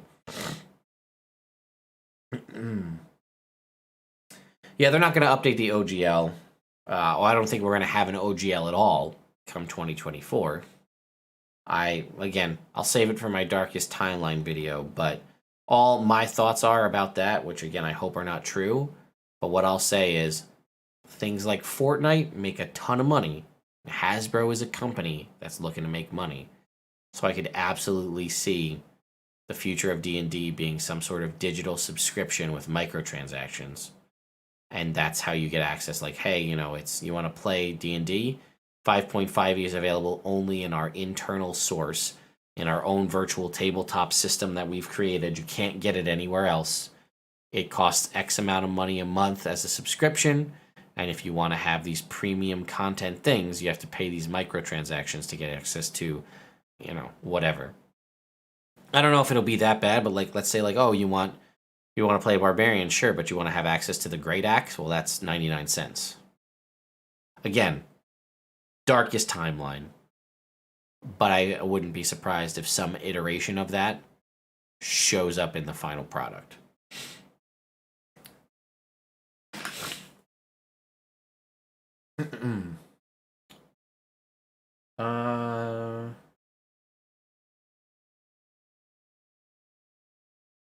Let's see. I see people falling to be super deadly all the time, but a rogue can apparently just evade being hit by a freaking meteor. Yeah, right, exactly.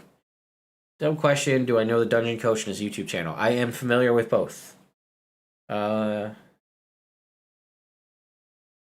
You say microtransactions are game killers, but Fortnite's one of the most successful games out there. The game is free, and you pay for cosmetics. It's one of the most successful game models out there. So maybe they do that. Maybe they release the free base game, like they have with the base 5e rules, and then you can buy cosmetics. One of the things in that weird, like, shadow released, like, gameplay, remember they had that survey that I did a video on that, like, certain people got, like, an NDA to not talk about this new D&D specific virtual tabletop. One of the things in there was you could buy cosmetic microtransactions to adjust the way your figure looked in that virtual tabletop. Hasbro wants money. They're a big company.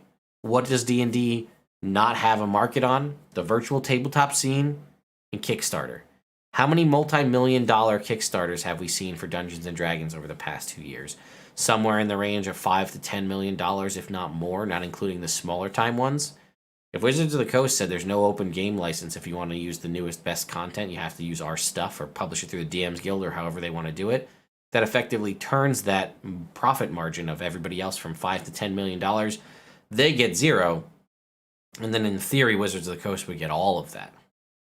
In theory. That'll piss a lot of people off. A lot of people will not play the game or continue to just play 5e as it stands.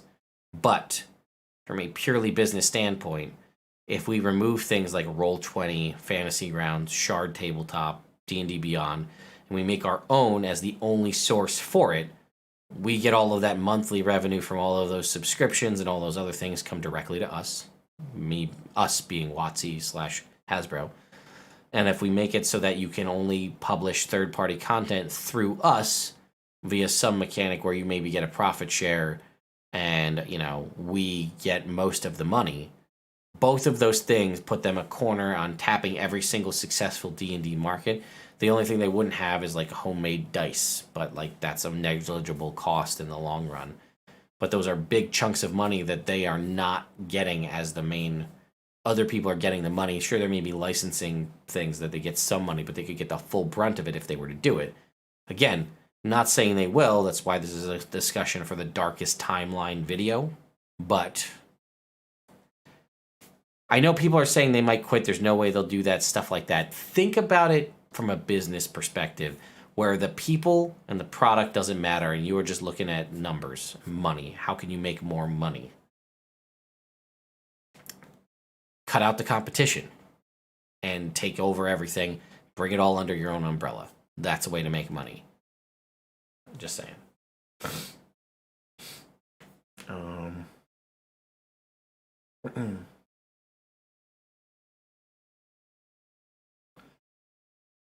I think if 5.5e went full Darkest Timeline, people would just be subbing just to make their own version of release for free.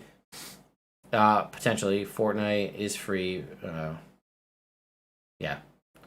Everything is free. A ton of homebrew, a D&D wiki, The additional source books and adventures are quite literally just DLC, and currently with D&D Beyond, you can buy just what you want. Yep, correct.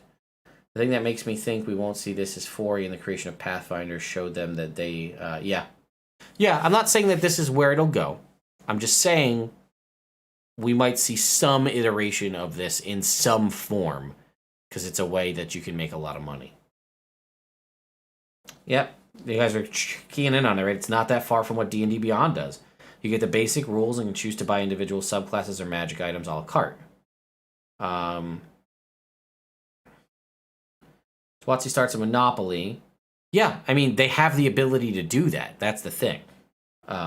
Here's the other thing. All right, so we're going to continue on our doom and gloom situation here. Let's do a giveaway so we have at least something good going on in the background while we go. We'll start the giveaway. Well, we've got that going on. So, however you feel about it, regardless of how you feel about it, Critical Role is the most popular D&D related content out there. We know that. I don't care whether you like it or not, whether you watch it or not. It's a fact. You can't debate me on that. It's true. Here's the marketing strategy. We, Wizards of the Coast and Hasbro, decide we're going to go 5.5e. We're going to go weird Darkest Timeline thing. We're going to lose a lot of players, but we pay Critical Role and their team to fully adopt and embrace this for Campaign 4. Now we have the most popular D&D content creator using our newest content. And if you want to know what one character in Critical Role is playing or how it works or how it interacts, well, the only way to do that is to buy into the product. Again, Critical Role is not for everybody. That's fine. But that's a great marketing strategy. Hey, did you hear that the newest D&D book is coming out in D&D 5.5e as a Critical Role source book put together by Matt Mercer that they're going to use in the campaign world? That's going to have a lot of hype around it right there. It's a good way to make a lot of money. That's all I'm saying.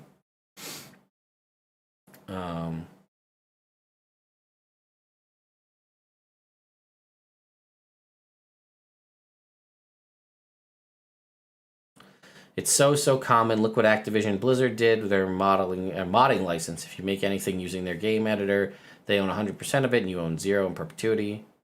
Do you think WotC will create a cataclysmic event to use the obelisks to reset Faerun to pre-downfall on Netheril, or use it to unify the multiverse? I think the obelisks are not done. We're going to see them in some way, for sure.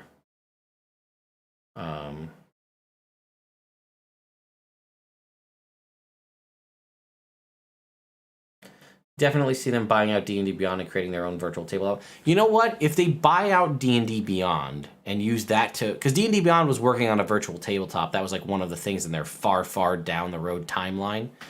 If they buy D&D Beyond and everybody who has purchased D&D Beyond subscriptions or otherwise gets to keep that stuff going forward, that'll be a big olive branch to keep people doing it.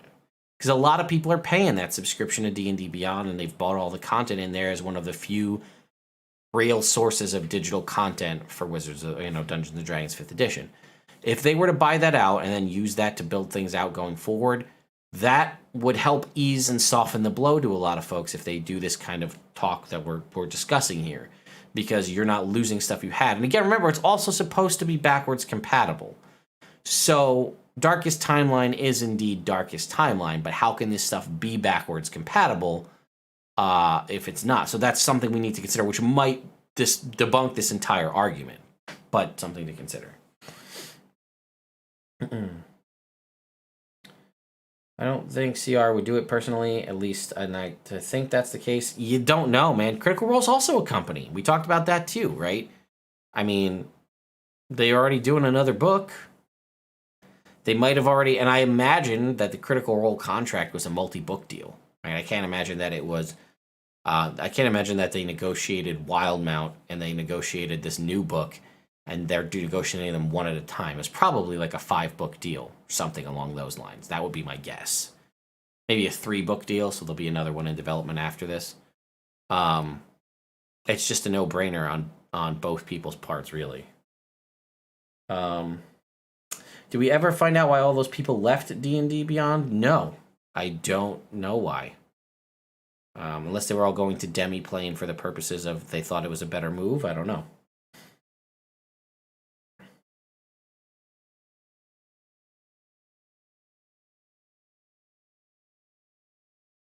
I think Matt is doing that right now with Talison's character class. At least that's what people are speculating. Yeah, they just launched some service-based thing. Yep, exactly. WotC would have to purchase it from Fandom, who now owns D&D Beyond. Correct. If I were Wizards and I were negotiating with the most popular D&D live play out there, I'd sure as heck go for a multi-book deal. So yeah, exactly. That's my point. I wouldn't be surprised if the 3rd Critical Role book is already in development. Like, it's probably already being in discussions at this point. So, yeah, buying D&D Beyond and you keeping all of that, huge way to make you look like the good guy, regardless of what your future plans are. You do that. Big step in the right direction of keeping people on board. And it also makes you look like you're trying to do everybody a favor by doing it that way.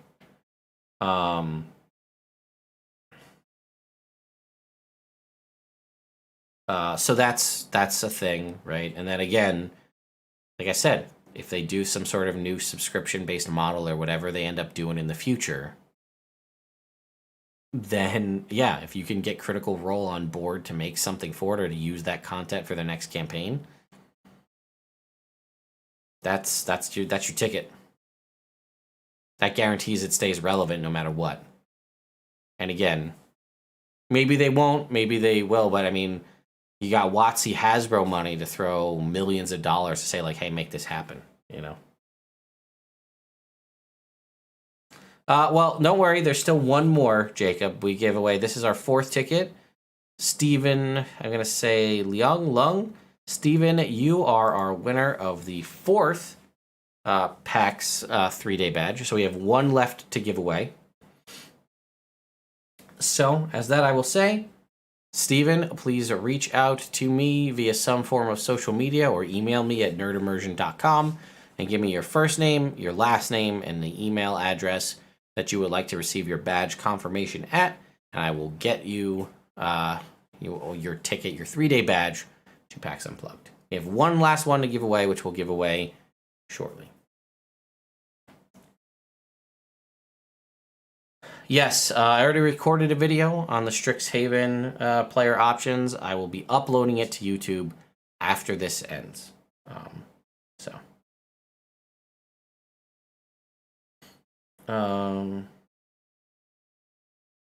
You also see WotC going for the middle ground and buying out or making something similar to Foundry, where you pay once and you get to upload books you've already bought with codes.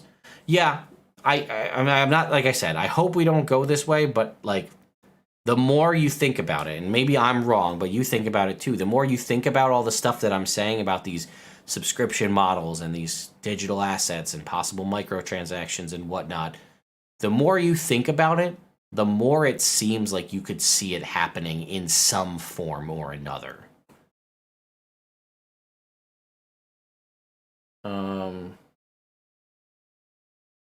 Awesome, Sebastian. Can't wait to see you there.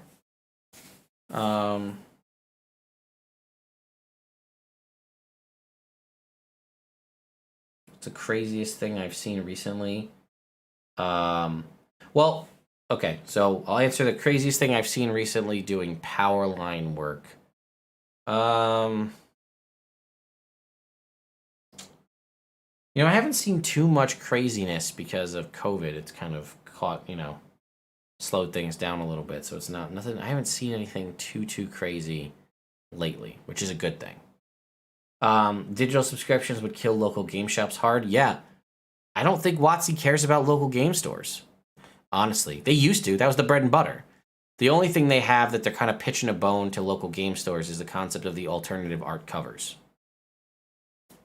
For the longest time, I used to be able to go to any one of my local game stores who would get the book 14 days prior to the street release date, and that was a benefit as being part of a Wizards Play Network store. They'd get access to the book 14 days early. Or 11 days early? 11 days early. So I could go get the book 11 days before anybody else would have it, if they didn't have a local game store, and I could read through it and prep to be ready to do my content stuff. Now I actually am lucky enough that I get the book sent to me from Wizards to do early reviews, which is nice. But yeah, I feel like as much as they want to say they love their local game stores, Hasbro loves the money more.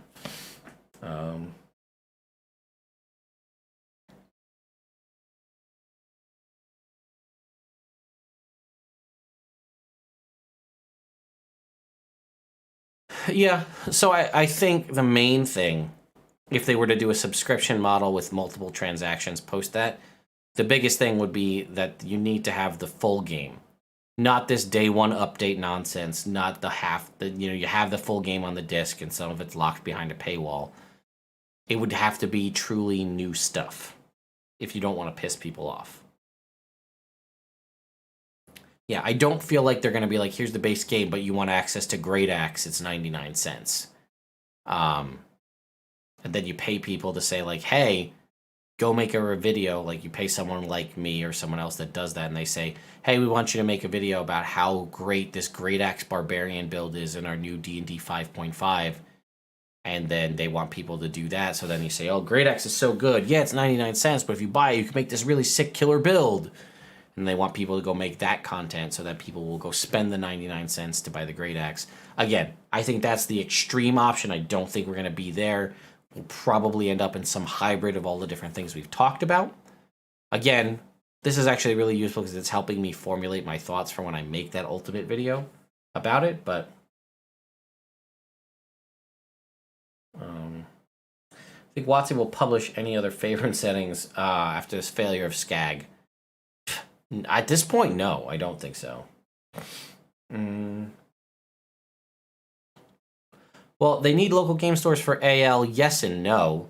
They do AL at conventions, and they've developed an online AL thing as well with their Yawning Portal website. Local game stores are important for MTG, so they might not completely kick it, but... Yes, I do think Wizards would do like a Hero Forge style thing. And I think that's where you'd be paying for cosmetics for sure.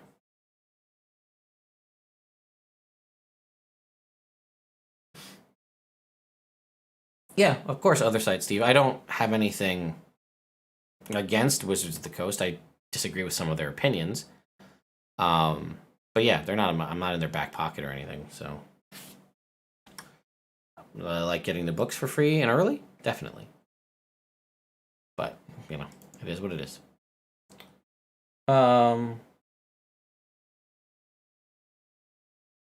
Yeah. Also, there's that point someone brought up. Kaif brought up that the concept of brick and mortar stores are dying in general. So that might not be a long-term sustainable option anyway. I also suspect that pushing the books back was to get the December releases out with a multiverse. Yeah, because the multiverse book was supposed to be December. That would have been your holiday big buy. Would have been the multiverse, the expanded rules gift set. That would have been the one to get, right? Because that would have been 3 books and a nice box set. That's your holiday gift set. That's what you want, but they couldn't do that. Did WotC finalize ditching the multi-class subclasses? Oh yeah, those are gone completely. They're doing feats instead and backgrounds to try to replicate that.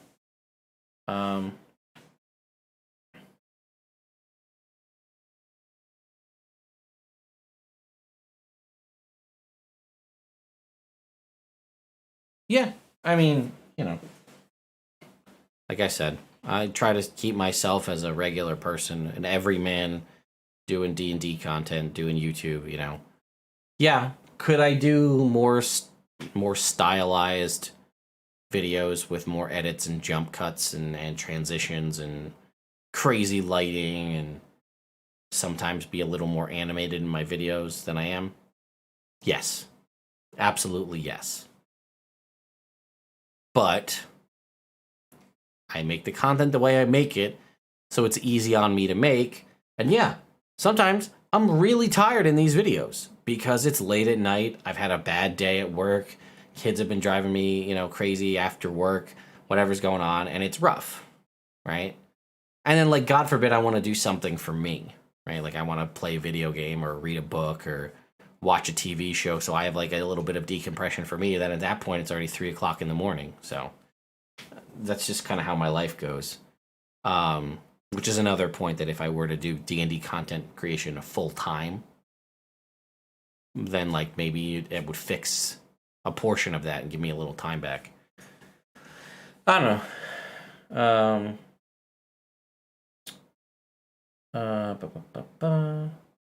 I'm personally of the belief that the local game store isn't going anywhere, but the local game stores at all they have to offer is a place to buy MTG. Yeah, I mean, I don't know. I've seen a lot of local game stores get shut down, especially during the pandemic, but that's the pandemic. But speaking of multiverse, do you agree with the changes to spellcasting? I'm fine with it. It should make things a little more streamlined, and I do imagine that this kind of streamlining of things like we're seeing with the spellcasting is kind of going to be a focus of this updated rule set. And the 5.5e will have these sort of more streamlined, simplistic style things. I like the tired. He's also accessible version of you. Yeah, it's me. That's me on the regular. You're getting the real me in almost every video. So, yeah. Will the Dragonborn character be mentioned first arc animated series? Yeah, I don't think he's gonna be in it. So, and I think Liam Robertson there just commented. So, yeah, I don't think he's gonna be in it. Mostly because they need to get him to voice act it, and I don't think they've maintained that kind of a relationship. So, anyway, also I'll use this as an opportunity, to shout out to Jed Knowles, who sent me this Drizzt card in the mail. The kind of alt art Drizzt card from the Magic the Gathering set, so huge shout out. That was awesome. Thank you so much. I'll also remind you all that I do have a ton of Nerd Immersion stickers. By the way, there is the P.O. box is in the link of every video. That's usually right towards right after the content of the video is my P.O. box. So if you want to send me a self-addressed stamped envelope to that P.O. box, I will send you back a sticker. You don't have to include a note. You don't have to include anything of interest. You just send me the envelope, and then I'll send you a sticker. I'll also be bringing stickers and stuff with me, along with all the other swag, to PAX Unplugged. So if you find me, obviously feel free to come up and say hi. Do not be afraid to ask, like, hey, can I get a sticker? I got you. Have I taken my kids to see Dune yet? I haven't even seen Dune yet, and I have HBO Max, so I might just watch it. Maybe that's a thing I'll do to, like, decompress a little bit, is I'll watch Dune. How do I feel about the lack of additional features to the Champion and Rogue they could have done in Tasha's but didn't? Yeah. I feel like there's definitely some missed opportunities, for sure. Spellcasting changes make it harder for DMs to customize. Yeah, I see both sides of the argument. Oh hey, you gave him one of those Jenko. Yeah, well, Corbin, thank you. Yeah. Have I read the complete Legend of? I haven't read the Starlight Falls, the most recent book. Otherwise, I've read every single Drizzt book in this series, other than the most recent one. But I was gonna start reading that one. That was one of the ones I was gonna do for the book club, but I haven't really figured out the proper method of doing the book club. I think it's probably gonna be like a live stream with a rotating cast. So I was gonna read that, but then I'm also thinking I should probably start reading the Dragonlance series. Since I'm gonna be interviewing Tracy Hickman, I should probably read it so I know what I'm talking about if that comes up in the conversation. Do I have a favorite spell? Spirit Guardians or Guidance. Oh,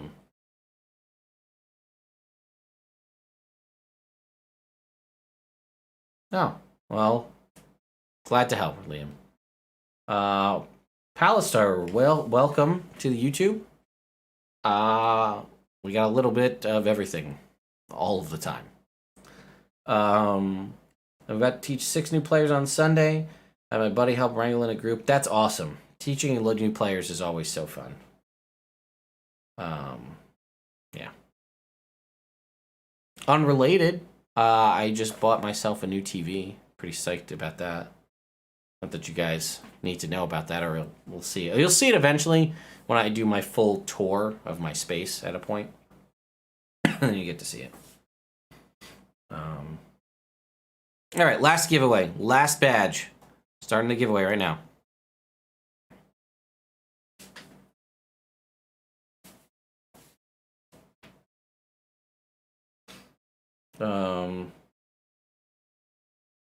Very cool. I'll have to read it. It's on my list. I actually just got started to get my wife into reading the Drizzt novels, so I'm curious to talk to her about that. She's not like a huge D&D person, but I want to see what she thinks. To enter the giveaway for the last of the 3-day badges of PAX Unplugged 2021, just type !raffle. Obviously, I would say only enter if you're planning to attend the convention. If you're not, and I don't see the point in winning, but you do you.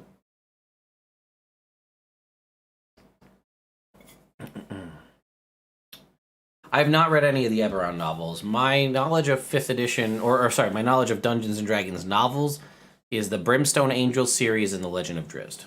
That's what I've read. Stupid floor tile.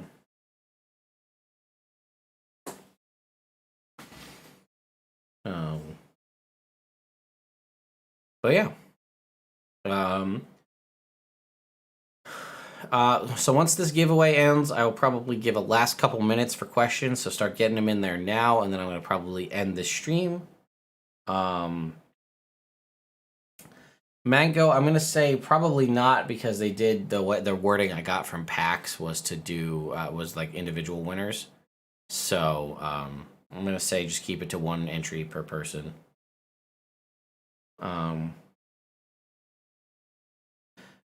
Sebastian, if it matters to folks, all of the Drizzt novels are available on Audible, so you can get them all in audiobook form, and a very nice thing is it's the same voice actor for every single one of the books.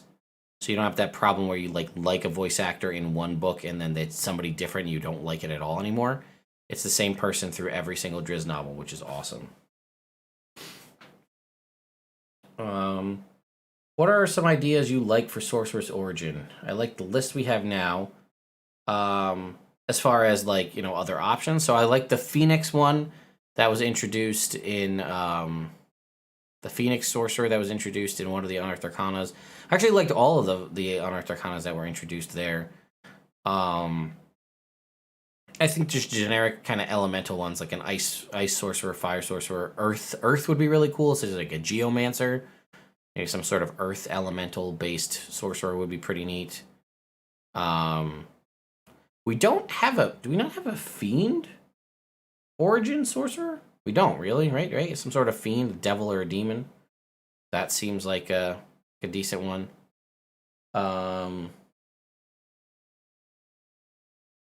What else?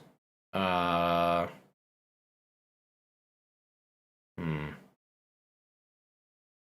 kind of what comes to mind off the top of my head.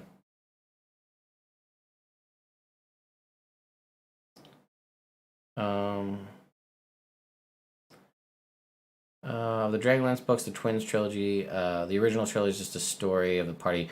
Yeah, that's what I was gonna read is the Dragons of Autumn Twilight, like that whole trilogy, because that's what everyone told me to read. So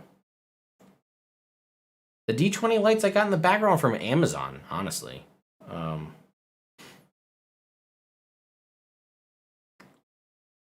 Corbin Waters, there have been a series of books where every book in the series has a different narrator, and it is so frustrating. Because sometimes you really like the narrator of the first book, and you get used to them pronouncing things a certain way, and then in the next book, it's somebody different. They pronounce everything different. They have different voices for all the characters. It is, oh god, it is so frustrating. For some, you'll get the same, and that's always a blessing when you do, and the narrator is good. But yeah, sometimes you get different ones per book, and it's oh god, I hate it.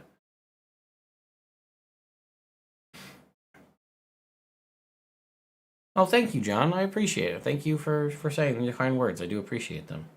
Last couple seconds for anybody who wants to enter that last PAX Unplugged 3-day badge giveaway. Couple seconds left.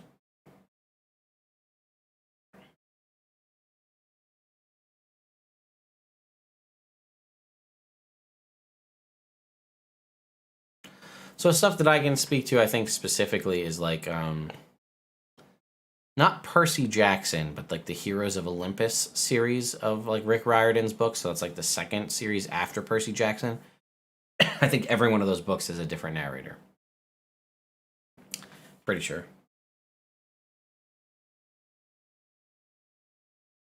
Yep, Steven, we can re-raffle your badge. We'll do it right now. I'll pick the winner here. AT, you are the winner. So congrats.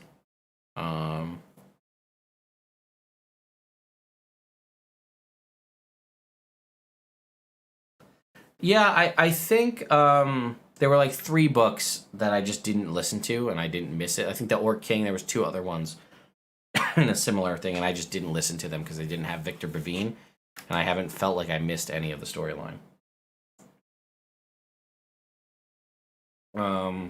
So 18, hit me up on a social media or an email with a first name, last name, and the email you'd like to send your badge confirmation to. And Steven just got back to me that he can't attend, so we're gonna raffle another one off right now. Here we go.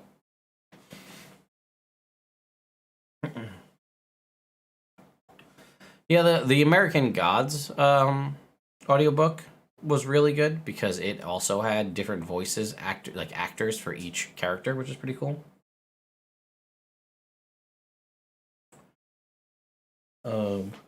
Excuse me. Yes, so there is one last ticket because one of our folks couldn't unfortunately attend, so we are re-raffling that ticket right now.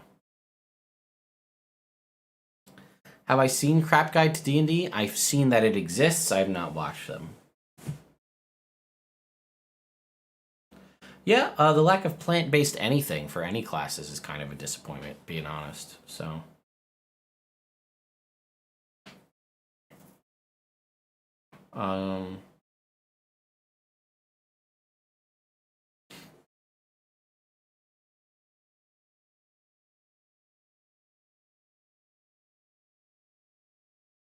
Okay, maybe I'll take some time to watch Crap Guide to D&D.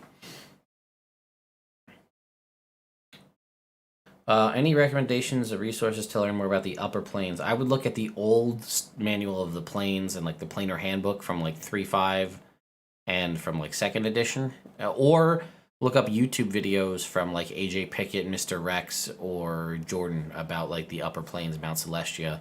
I think they all have videos on those, so those would be good places to start too. I've gone through 2 books that were an audio drama like that with the sound effects and such, but it had some definite misses with the sound effects. Is there a good Pathfinder audio series? You'd have to look. I'm not sure.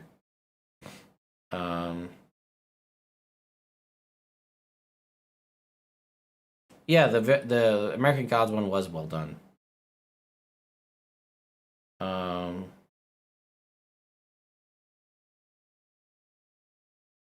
Super quick 2 to 4 minute videos that go shockingly in depth in the most vague way possible. All right, yeah, I'll check them out. You guys are convinced me. I will add that to my list of things to watch.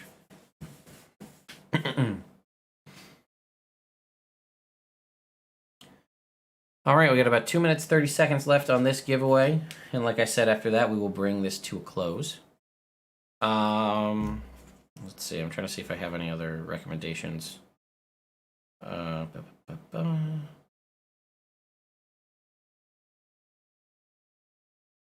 Okay, got my messages from folks, so we're good there. Very cool.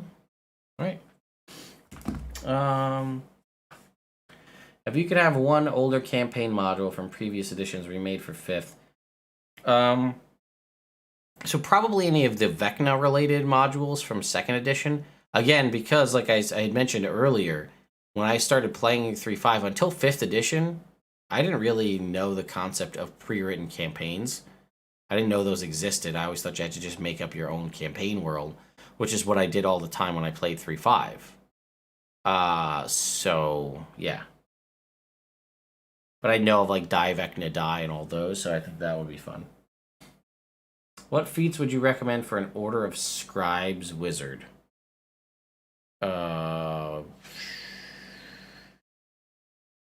Warcaster? Resilient Constitution?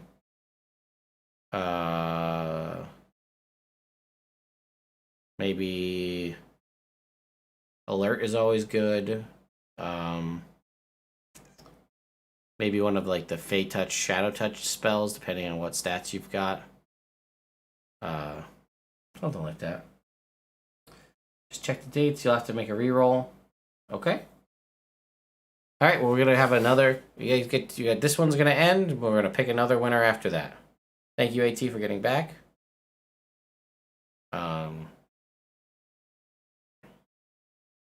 Elemental Adept can be really good if you're choosing a specific damage type to focus on. Yes, correct. Yep, exactly like this is just a guy just said. Yeah, Elemental Adept if you pick a specific type.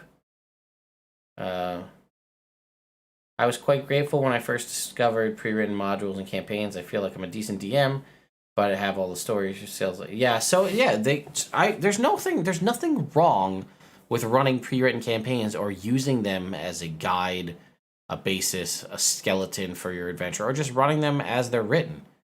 There's nothing wrong with that. Some of these people have been doing this for a long time, and they've got all the experience. Yeah, the one that gives you meta magic adept, I think it's called. All right, Zach Harrison. How about you? Can you attend PAX? If you can, then we will give you. You'll hit me up, and we'll do that. And then we got to do a re-roll here as AT couldn't make it.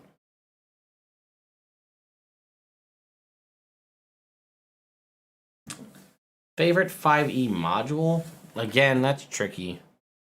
I want to, like, my brain goes to Tomb of Annihilation right away. It's not even that great, but I don't know, I just like it. So, Zach Harrison, are you able to attend PAX Unplugged? If so, hit me up with a with your name, your address, or sorry, your name, your address, your first name, last name, and your email address, rather, that you'd like to have the badge confirmation sent to. Favorite virtual tabletop? I don't really use virtual tabletops, but I've been hearing more about like Shard tabletop, and then I've heard even people doing some funky stuff with Tailspire.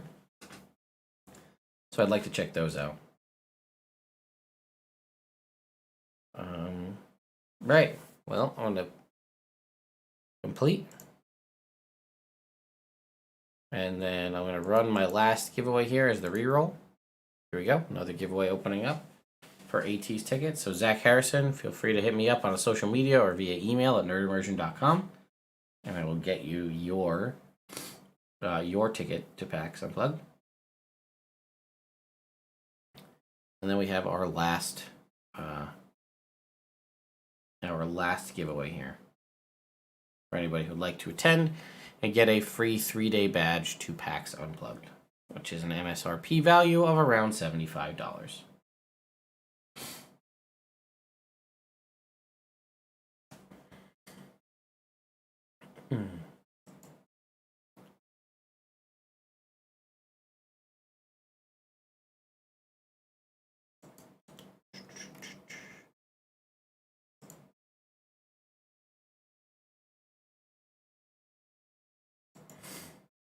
Okay, got some folks jumping into the last one. Do I use minis or Theater of the Mind for combat? I use a combination of both. If you guys have seen my D&D room, I'll get another re-raffle. All right. I want to see if I can pick 2 winners in this, because Zach unfortunately can't attend as well. So, yeah, but I have a ton of minis and terrain. But depending on the situation, I don't always have time to build out the maps ahead of time. So sometimes I just do like a combination of mini. Like sometimes I'll do Theater of the Mind. Sometimes I'll do minis and grids. It switches back and forth.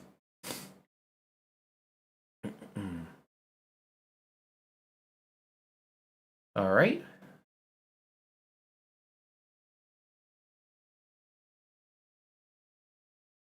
Yeah, thank you again. As Other Side Steve makes a comment here, thank you to everybody who couldn't attend and getting back so fast so that we can make the choice to re-raffle these. So,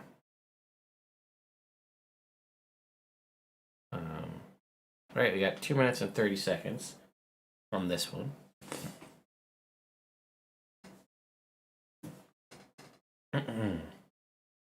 My nose has been running this whole stream.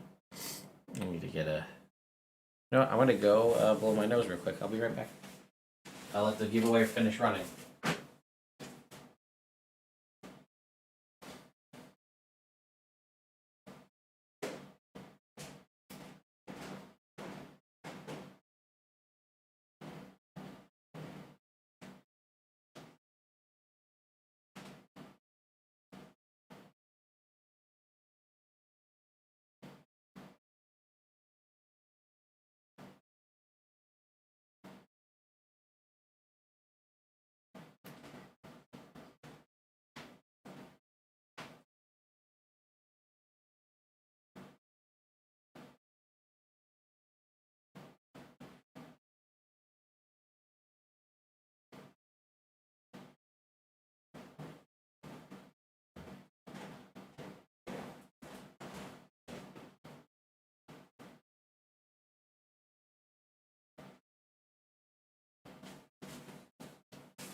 Okay.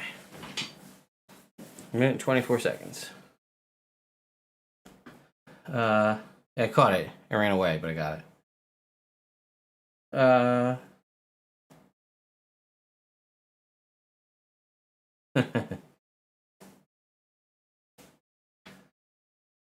All right, I got a minute left on this giveaway.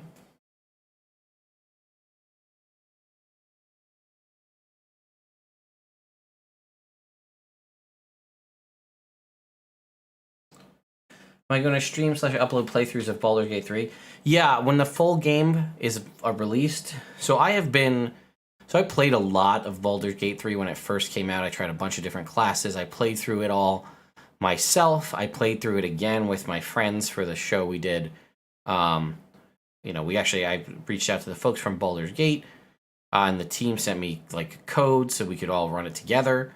So we did that, and I know they've released the Sorcerer now. I know they've released the Druid now since we played. And I've gone in to play, but like, I'm just kind of done playing the same content again and again and again. Like, yeah, it's fun to see the new stuff that they've added for interactions with like the Druid and the new class mechanics and some new items and stuff, and it's fun, but the overarching story is still the same. So I've had it with that content. So, like, I want to take a little break from Baldur's Gate and, like, wait till the final game is out. So, like, when I go to start playing it, I don't have to reset my progress again. Pick a winner. Jacob Van Truitt. Can you attend PAX Unplugged? Currently playing Dragon Heist, but with characters starting at level 5. Do you think there's a good change? This is a good change considering the difficulty of the encounters in that module. Yeah, I don't think you'll have a bad time. You know, you might just have to scale some things up toward, you know, depending on how it is. But some of those encounters are pretty difficult. Especially like stuff that involves mind flayers and whatnot. Or beholders. Maybe it's beholders, not mind flayers. All right, Jacob Van Truitt. Are you able to attend PAX Unplugged 2021 in a little over 3 weeks? Whenever it goes, you know, is it the 9th, 10th weekend of December? Okay. You are currently the winner of this ticket. It's just a plot to get me to stream for longer.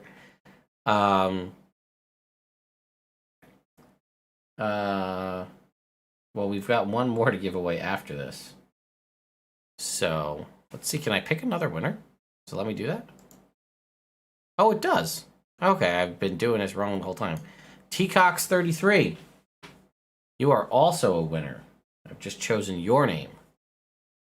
Are you able to attend PAX Unplugged 2021? If so, you two have the remaining 2 badges. 3-day badges. If you can, hit me up on a form of social media or via email and let me know your first name, last name, and the email you'd like to receive your badge confirmation at.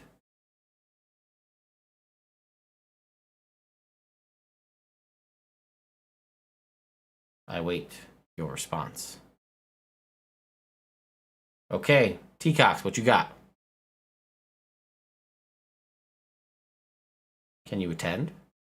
Will you be there alongside several other people on this channel and myself?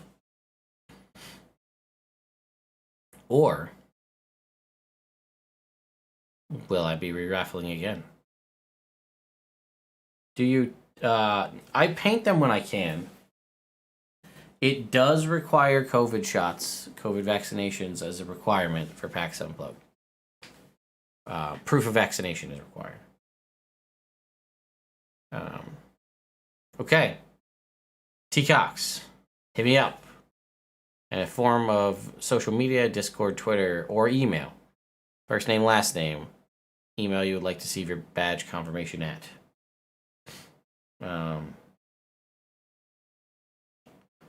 Yeah, I do paint my minis. I haven't painted any terrain, actually, before.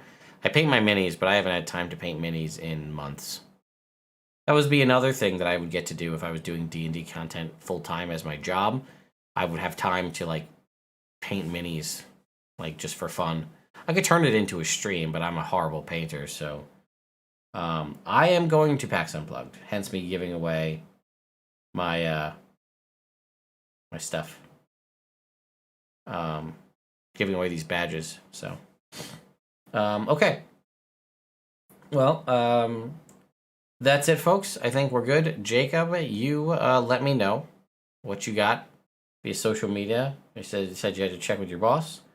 As it stands currently, you are the winner You tell me. You tell me offline. Hit me up and let me know. And if not, we'll find a winner to, you know, if you can't attend, we'll get it to somebody else. Yeah, I mean, I have a handful of stuff out there. Just taking the opportunity to say thank you for very entertaining, informative content. That's always enjoyable. Aw. Thank you. Aw, Liam, I appreciate it. Thank you so much. Well, I would like to thank all of you for watching. I'll use this as an opportunity to tell you, a lot of you have seen this Nerd Immersion neon light that my wife was so generously bought for me in the background of all of these videos. And can I do a segment with Victor Bavina? I would love, I lost my own train of thought, oh God, I would love to chat with Victor Bavine. That would be amazing. Man, maybe I'll have my people, which is me, call his people, which is probably people, and see what happens. But anyway, as I was saying, you've seen this Nerd Immersion neon light in the background of all of my videos, and you have never really seen it lit up because it is too bright for the camera that I have. I will show you right now.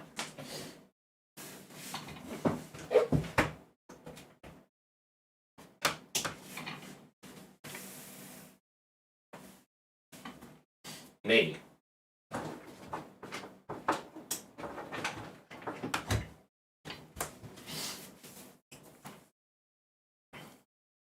Actually, it's not too bad at the moment.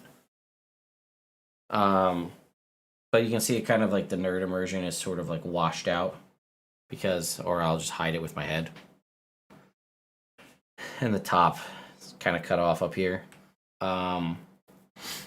So while I love this, and my wife did buy it for me, what I think I will do, what I'm gonna do is, so on the other side of this wall, which you guys will eventually see when I do my room full like Cribs episode, on the other side of this wall is sort of like my home arcade that I'm in the process of building. And I feel like a cool neon sign like this is very home arcadey. So what I think I'm gonna do is I'm actually gonna move this to the other side to be part of the home arcade. And then I'm actually gonna build a sign that goes there. And what I'm gonna do is I wanna build a wooden sign, like a shadow box wooden sign that I will line on the inside with LED strips that are Wi-Fi connected. And then I will do a thing where I hook it up to my YouTube, and it will be smaller so it will fit in the frame nicely behind my head. And what will happen is anytime somebody subscribes to the channel, the LEDs will like light up and do a thing. Like it'll be like a constant on, but if someone subs to the channel, it'll like go all the way around it in like an orange light beam, like all the way around it. And then like if somebody becomes a member of the channel, like just hits the join button, it'll do it in like blue all around. And I think that that would be really cool. So that way, like when I'm making videos, even like a regular video that I'm making, not a live stream, like you guys will know when somebody subscribed to the channel because the lights will go off. And that also is a fun thing where people can be like, oh, did you see that? It was like lights. And then have a different color if someone like donates. If we're doing like a live stream, it'll do a thing. That's what I'm thinking is my plan. I think that'd be really neat. Little interactive piece for everybody. And then, you know, I don't have to have an unlit light behind me. Plus, like I said, the top of the light's cut off. This new camera that I got, you know, a couple months ago has definitely done a better job of picking it up. But because this is a plexiglass base, you can see all of my overhead lights reflected in it, which kind of kills the mood. So anyway, that's just a future plan that I was talking about. So anyway, thank you, everyone. Thank you to all of our winners. Jacob Van Truitt, let me know your final status when you get the chance. I will see you all in the next video, which, like I said, I'll hit upload after we end this stream. And we'll talk all about Strixhaven. So thank you all so much for watching. And I'll see you next time.